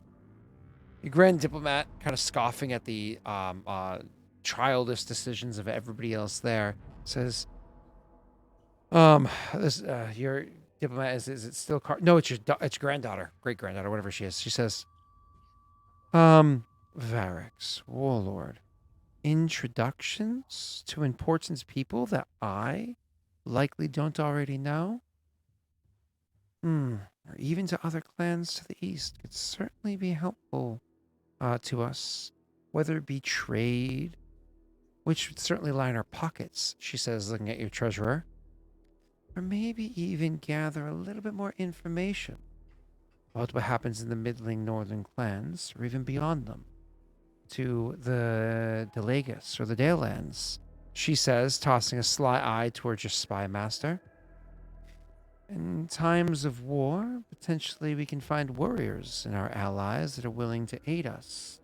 People that have a bit more loyalty than simply to coin, she says, kind of looking at your general. And we all know that the Dalelands are more at tune with magic, especially with the strange magics they talk about happening with the lopers that are paired off their shores, than just a couple of simple scrolls. She shrugs, like a slow shrug. Whatever you think is best, grandfather. Now you can go and use your sending stones. Right. You thank the Oh, well, person so for the Throne thing just wanted to deliver this box to this person. safely, attached and unadulterated, correct. But that being said, if you do want to use your sending stone, would you do it with the person still standing there right in front of you? Or would you be like, I Oh, the need Throne time to person? think? Hell no. Yeah, you would say, Yeah, I I would need say time that. to contemplate my decision. I will see you in the morning. Like, you will be summoned. I would keep the well, I guess the Shader representative though. Yeah. Okay, yeah. Well, I'm sure. I'm Uh, sure even Nick's representative as well. So. Yeah, I was gonna say both of them can be there. Okay. I don't even know who this person is, but it's just to Varix, it's a little bit strange that they won't, if it's a blood relative, they won't just have it sent. Densho has to They said deliver why, it, though. so They we're said gonna why. deliver it. It's But because the bad blood between did they? Throne and Shadow. Yeah. Oh yeah. But anyways, Well, go ahead. yeah. So yeah, I guess meeting with those two advisors, he'll more or less address the Shadow advisor and say, you heard the meeting before? Yes. Densho to deliver this to, and he'll name the person. I don't know if you would even know who that person is though. It's I got it. I got her name somewhere in my notes. But does your advisor know shit about it? Yeah, I mean, she is Naito's wife. Yeah. Oh, yeah. Right? Is that who we're talking about, Scott? Yes, it is. Yeah. It is Naito's wife, Warlord Varix. Oh, the wife of the general. She's from Throne. I didn't know. Yes. There was a uncovering of information that Tessel and his brother had a dispute about.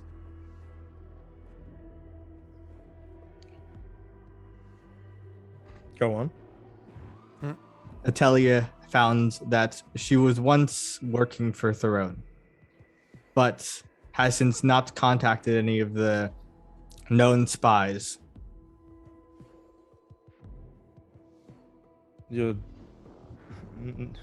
Naito has married a spy? No. Former. How can you be sure? Atelia has confirmed it. If what's Irithel? She's spy master? Yeah. If Irithel tells you someone is clean, you would believe them, correct? Yes. That is all. And there's bad blood between them, it seems. Clan Shadow and Throne are...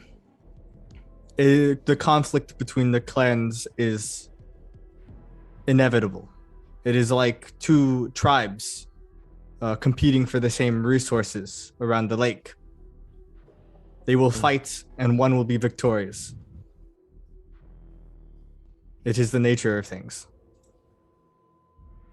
It is. So, what's your opinion on this delivery? I believe it should be delivered, but confirmed to be safe.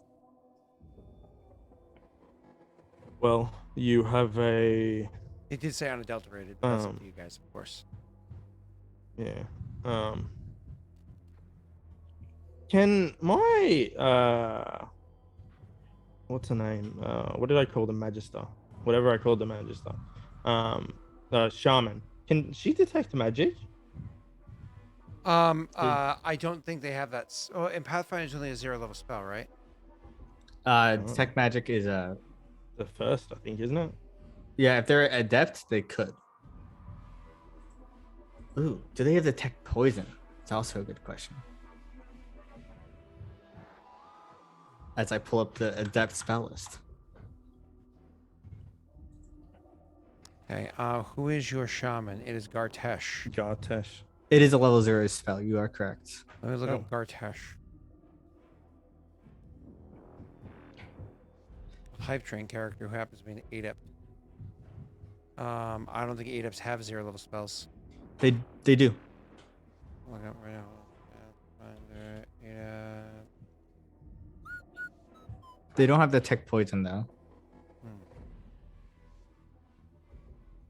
If Lenny was awake, he could delay poison. I would imagine because of how Gartesh is, like her background and whatnot, detect magic wouldn't really be her thing. Somebody else might have it, but I imagine not her, right? Because that's not her focus. She's not a huge Arcana person. I mean, she has ranks in it, obviously, right? Yeah. But she focuses But on a isn't very that- specific type of magic, if you remember. Yeah. What about Aurorum then? He's also one of the. Oh, Aurorum is totally possible. Let me check out Aurorum real quick.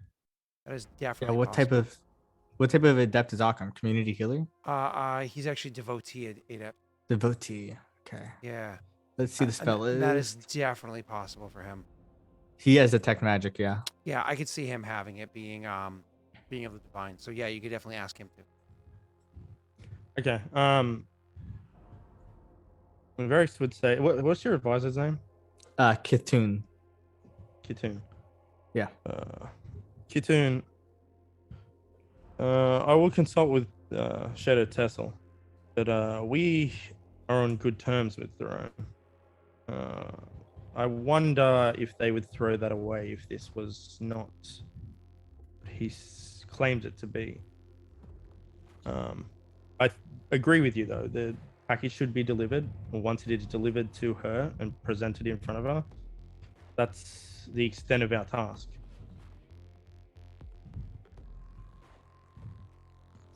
They may not see it that way. Surely they don't expect me to stand there and watch No. her open it. If this is expected to be a assassination, if she's alive, they may suspect you of not following. Well, if they They want me to are- follow something like that, you would think they would tell me it was an assassination. That way, at least I would know. But you would never deliver a assassination gift to your allies. No, The I Rowan wouldn't. are a tricky bunch. They try hearing from what the warlord said about their warlord during the gala. He's devious. It would make sense if he wants to make descent between the clans, no? He benefits from the fall of Clan Shadow, just as Clan Shadow benefits from their fall. And if you are just an ally to them, in the end, Yes, but to do something like that makes Densho an enemy where there was none before. For a former spy, now wife to general, seems like a bit much. Ina, I don't know if you've ever come across anything similar in your time with Kuchi Bashi, but do you have any input? This is convoluted. Deliver the package. If it's an attack, we retaliate. Kuchibashi would stand for this. I agree. I will let Shadow Tessel know before the package arrives. He gives you a nod. Do you Oh. use a sending stone? Yeah. Okay. What do you say to Shadow? I'm sorry, to Tessel. 25 words or less. Throne wants a package delivered to whatever her name is. What's her name again? Dia. Exactly. Yeah. What was it? Dia. Dia? D-I-A. Dia. To D-E-A. Dia. Or D- like Dias de Muertos. Apparently bad blood between the family, so they want Densho to deliver it. That's what he gets. Probably the head of her father or something ridiculous. Probably. Okay, and I can respond. Yeah, 25 Yep. words or less.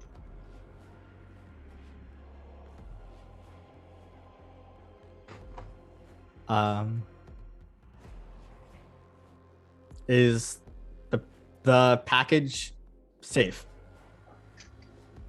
He can't respond. To Respond tomorrow. Yeah. I don't know. It's a package. He says that tomorrow? He says the next morning as he Yeah. calls the man, as Yeah. he's Yeah. like, send for that Yeah. man. I don't know. There's a rock down. That's what he's fine. He's like, send it. I will speak with her and Naito to confirm its safety. So, All right, so the man, yeah, the man, he's gonna be let you, back in. so you summon them into your chamber the next day, and they Yeah. say, Warlord, thank you again for meeting with me. Have you come to a decision? Are you willing to aid the man that has sent me? So all I'm supposed to do is deliver a package, correct? Yeah, To that person. unadulterated. Yep. Yeah, I'm not touching it. All right, yes. So We'll deliver it. he says, I know that he would be overjoyed to hear such a thing. That being that being an understanding, I know the package will go in the hands of your capable servants to bring to her. In the meanwhile, I will return home and inform them that you are willing to do this. Which gift would you like as a token of thank you from her grandfather? Okay. I forgot about them. So there's a weapon. Let me go over it for a there's second. BP. Let me or go over. something. It was a fair and generous sum of money, maybe some scrolls of imported magic, maybe some information that could be offered, a sturdy battle axe, and one of their specially made spike chains that served him well in his youth, or even some names and offers of introduction to important people. We'll take the names and introductions to important people. Sure. I'm assuming.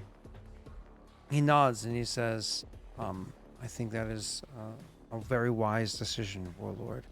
There are many different clans that have so much to offer. If you're willing to retreat with them, it is unfortunate that Shadow has approached diplomacy the way that they have. Hopefully things can change in the future. But in the meanwhile, it is my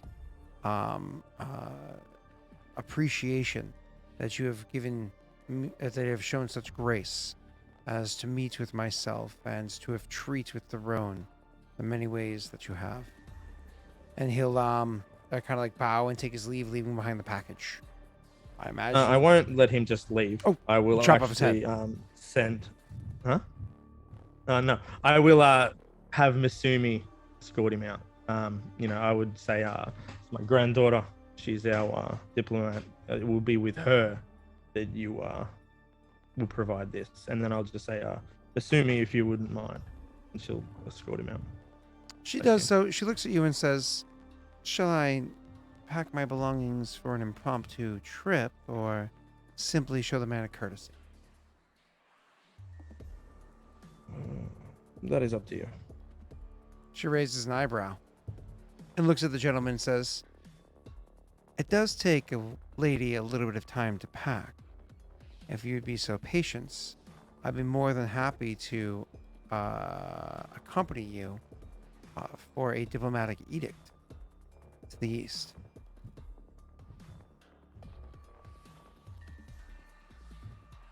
Jake's like, Okay.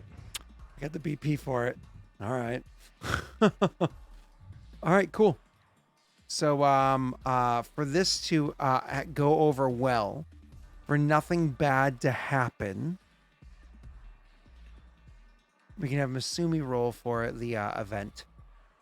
Because that's who he chose for it. And who's more or less appointed people to have it delivered or whatever.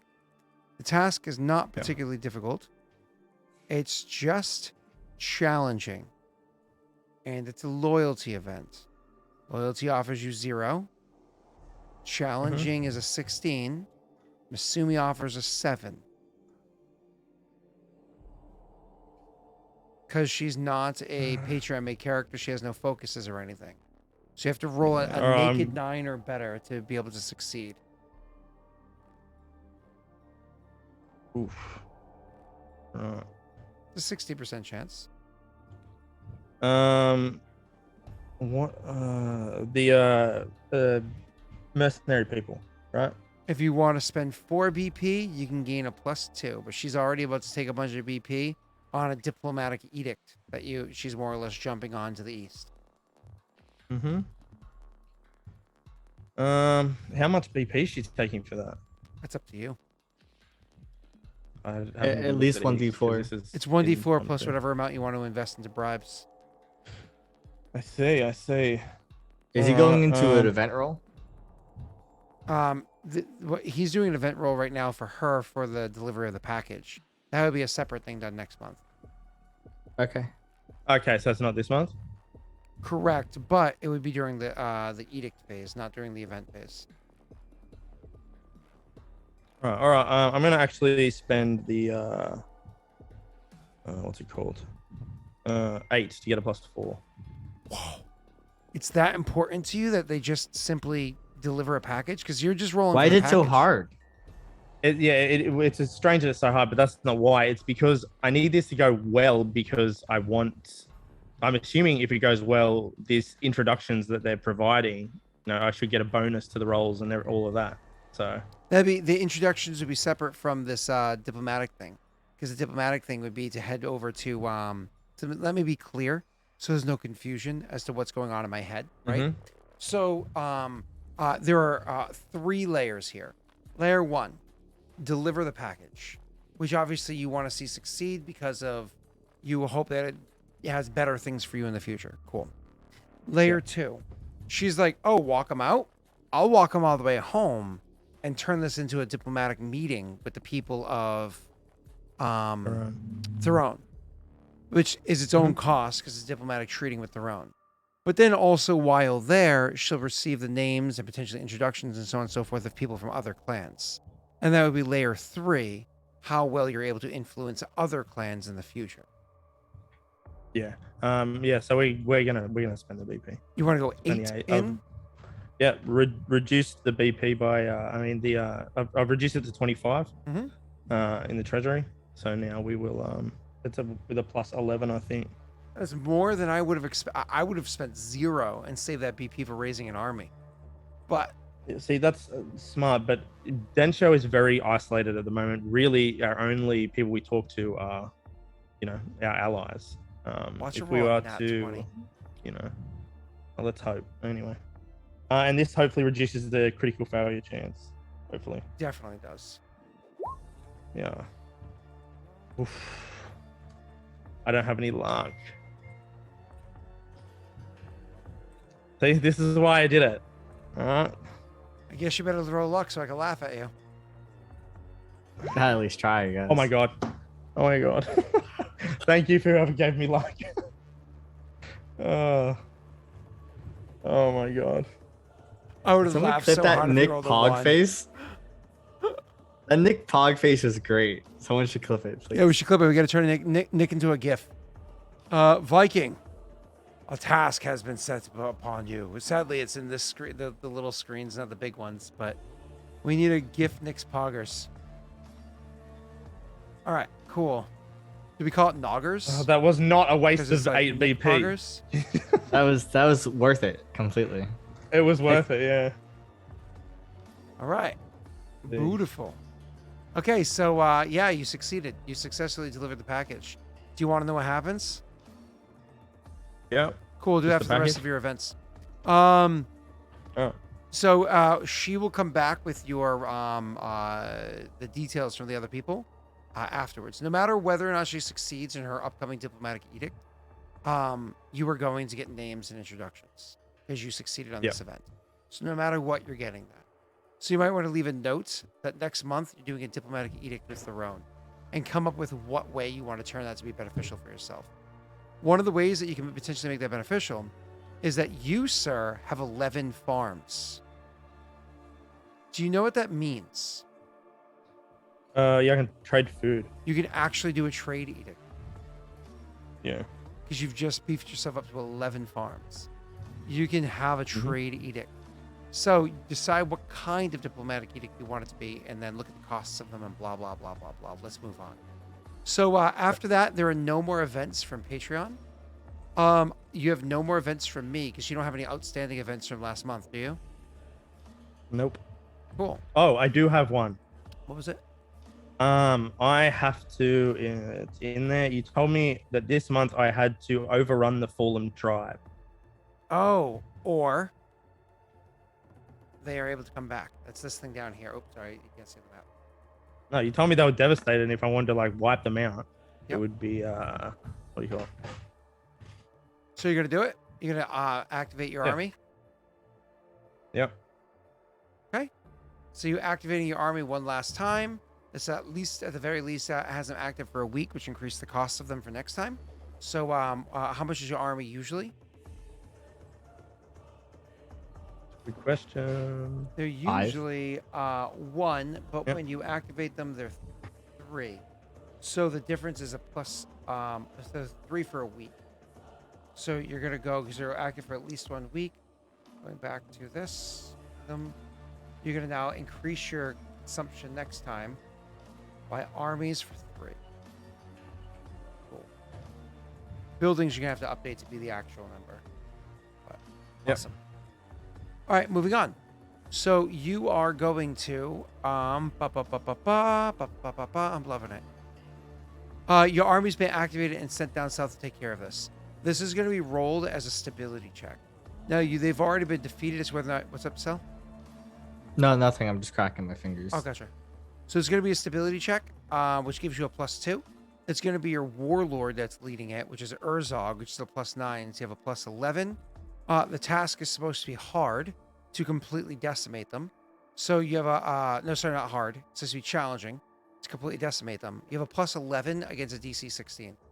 I assume you're not hiring adventurers for this. You can't more than once. You have to roll a Okay. 5 or higher All right, so it's +11. against a DC 16. Okay. Actually, no, that's wrong. What's wrong, Scott? Oh, It's that's hopefully a +10. wrong. Focus is war. Okay, so you reroll for You actually get a 13. +2. You actually roll the +13. My God. You're welcome for Urzog, buddy. Roll a natty 1. I have rolled 2 nat 1 so far. Yeah, but luckily none of them have mattered so far. There we go. Crit success. That's a 3rd. That is 6. So you absolutely crushed that one. Okay, cool. So not only did you critically succeed, you wiped out the tribe that's right here. So you don't have to worry about them being a concern anymore. Let me remove that counter. And with a critical success, you more or less secured that these hills right here are not going to be a concern. They are very intimidated by Urzog and the effects of your clans at war. So if you even choose to move into those hills, they will back the fuck out. Yeah, well, that's the hills I was planning to take next thing. So Yeah, but now there's not That's anybody good. up there to fight you to take them. You no Yeah. longer have to fight people to defeat to take them. They will back out with relative ease. That's not going to last forever. There will be a point in time where you have to actually fight to take the land that you want. Moving on. Yeah. So you succeeded there, sir. Critical success.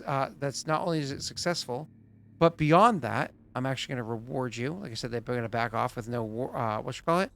That was a critical success. Just for the success, let's give you 1 stability. Boom. Bring your stability up to a 55. Oh, did you already do it? Yep, just did it right now. Okay, sweet. All right, here's the last thing, and then we can finally finish your thing, and we can all go to bed. Well, not you. Nick, what is the 25 numbers that mean he doesn't get an event? Well, he gets to pick it. Shh. Ooh, let's go with 26 to 50. So, who's rolling this for Jake? Xylamos. Xylamos. All right. I'm going to do that next week, Joey, just because it's very late. I've had 2 very long days, and tomorrow's going to be another one. Then I think guess- my life should be relatively normal. I should be back to normal after tomorrow. Since normal Xylamos life is not busy? respond. What's up, sir? Yeah, it is Isn't busy. your normal life busy? Yeah, but right now, because so many people are out for COVID, they're the week that I was on vacation, and people are super nice and didn't call me or text me or anything about anything. I knew nothing about the problems that were happening because people are like super being nice to me, and they're all being like getting their like, let's get you back because you took care of us sort of a thing. And so like, on top of being gone for as long as I was, I also have the extra work of them being gone right now. So it's but the workload will go back to normal by Friday. Since Xylamos isn't rolling, Otto can. Yeah, Zalamos ghosted. So Ano, okay. Ano roll real An quick. event. That's an event. So do you want Ano, Jake? Do you want Ano to continue with this? Or do you want to choose the other people that are rolling? Yeah, he can just go. Ano, give me another D100 and please make it above a 96. You suck. You suck really bad on Oh, Xylamos. Xylamos came in kind of late. Well, sorry, Zai. That would have been safe too. That's funny. I will take Zai for the after one, right? So we have 46 is a Dangerous Kingdom event. And then Zai's is a 41. So Dangerous Kingdom event of 41 is that's gonna be funny for the diplomatic edict you just went to go do. Why? What is it? Food shortage. Spoilage, treachery, or bad luck, let's just say it was the winter, has caused a food shortage this turn. Attempt a stability check. If you succeed, consumption in the next upkeep phase increases by 50%. If you fail, it increases by 100%. Go ahead and roll me a stability check. If you roll that 20, you get to ignore it entirely. Okay. It's a stability, right? So that's Plus 55 against the DC 40. yeah. So it's upkeep, I think. Stability is. And we did this once before, so I'll tell you how it works. 19. So close to a critical success. All right, so the way this works is you double all the increased things, and then you subtract the other stuff. So plus 50%. So it's going to be hold on here. 18 plus 2 plus 8 plus 1. We're not increasing the consumption of your soldiers, of your active armies. That'd be stupid. Times 1.5 equals 43.5. Okay. So then it's 43. Take away 32. Any other decreases you have? No, just take away 32. Okay. Yeah. Brings your consumption to 11. So it brings it to an 11 consumption instead of a -3 next month because of a vast food shortage. I see. All right. So the -3 already come off that, did it? So I have to pay 11 consumption. This would be next Is it? turn. Yeah. Yeah, next turn you owe. Well, wait. His army should be coming out of his granary. That will be able to come out of his granary. That's fine. I'm perfectly fine with that. So you won't have to do 11 plus 3 for the active armies is 14. You do 11, and then realistically, the granary can cover all of that shit. So how much do you have in your granary? He has 5. 5. Just 5? So 11 plus 3 equals 14. Take away 5 from your granary is 9, is what you're going to end up paying. Okay. Okay, cool. So we're going to say that Yeah. I just empty your granary right now so we don't have to worry about it. And actual consumption is 9. We have a note right there saying that. So we know that the army's part is already paid for. So I'm going to put that to 0. Okay. And we know that we ignore the -3, we ignore the granary, which is emptied, and you're actually just paying 9. So, Yeah. cool. That was a really crappy one to have happen to you. So, Yeah, that was shit. But hey, we'll Anno, can you do do me it. a favor? Can you go ahead and roll me a another D100 to see what would have happened if Xylamos didn't yeah. So if Xylamos didn't roll in there, what would a 26 have been? Give me 1 second. Dangerous Kingdom event. 26 would have been a feud. I don't think we've ever seen that one. Sounds pretty normal. Yeah, I know. Isn't that every day? Nobles are bickering. Attempt a loyalty check. If you succeed, you end the event, but unrest increases by 1. If you fail, corruption increases by 1, and unrest increases by 1d6, and it's continuous. Bro, you would have succeeded that, unless you rolled a 91. You would have succeeded. That would have been an easier one. We shouldn't have. If Xylamos was only broken, like, for an extra 20 seconds. Xylamos ruins Very everything. good. All right, cool. I think we're good. Jake, I'm sorry. Yeah. You went from being, oh, that's a lot of money to, shit, I have to pay out 9 more, and I just spent 8 on advisors. So, ouch. I hope you have enough. Do you have enough to cover your buildings next turn? Yeah. Because it's only 2, 5, 10. It's 12 that are our next Okay. buildings. All right, Yeah. cool. And then you'll have a granary for the future too, which is. Yep. All right. Awesome. Let's end this. Anything anybody wants to say or talk about before we continue on? Cool. No, I'm tired. I'm fucking tired. Are we on for Wednesday? Yes, we I don't are. even know. At least I am. We should DM those boys. You want to shoot them a DM and make sure that they're good to go? Because I am. Yep. All right, cool. Awesome. Will do. Thank you everybody so much for coming by. Oh, we get to level, right, Scott, now? That was the agreement you had with Nick when I think so. things are over. Yeah. All right.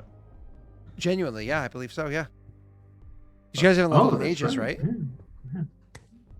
Yeah, Nitro levels up too then. Nice, Anno. So why don't we you guys can take care of your big levels because those are huge levels for all of you. Nick, I hope Nick grabs Dynasty Founder. That could be a great one for him. But anyways, why don't we all get out of here? Thank you everybody for coming by and hanging out. I haven't done this in forever, and so anytime there's like a long gap of time, there's always a little bit of apprehension. And I messaged them on the side before we started. I was like, I'm really tired. So if I don't get the hype, like the excitement, which happens from playing D&D, we might have to end a little bit early. But I won't lie, I got excited pretty fucking quickly. I missed the session. I missed hanging out with the boys. So, all right, thank you everybody for coming by. I will see you Wednesday morning. Bye. And I'll upload that video from I think that was Xylamos that made that character. Zhao. I'll upload that video for you today or tomorrow. It's Thumb and Snake. Snake, that's who it was. Yeah, it wasn't Xylamos. That's just who I've been talking about. So it's Snake, and I'll get that uploaded today or tomorrow. Bye, everybody. Bye. Bye. Oh, is there somebody to raid? I forgot this thing we do.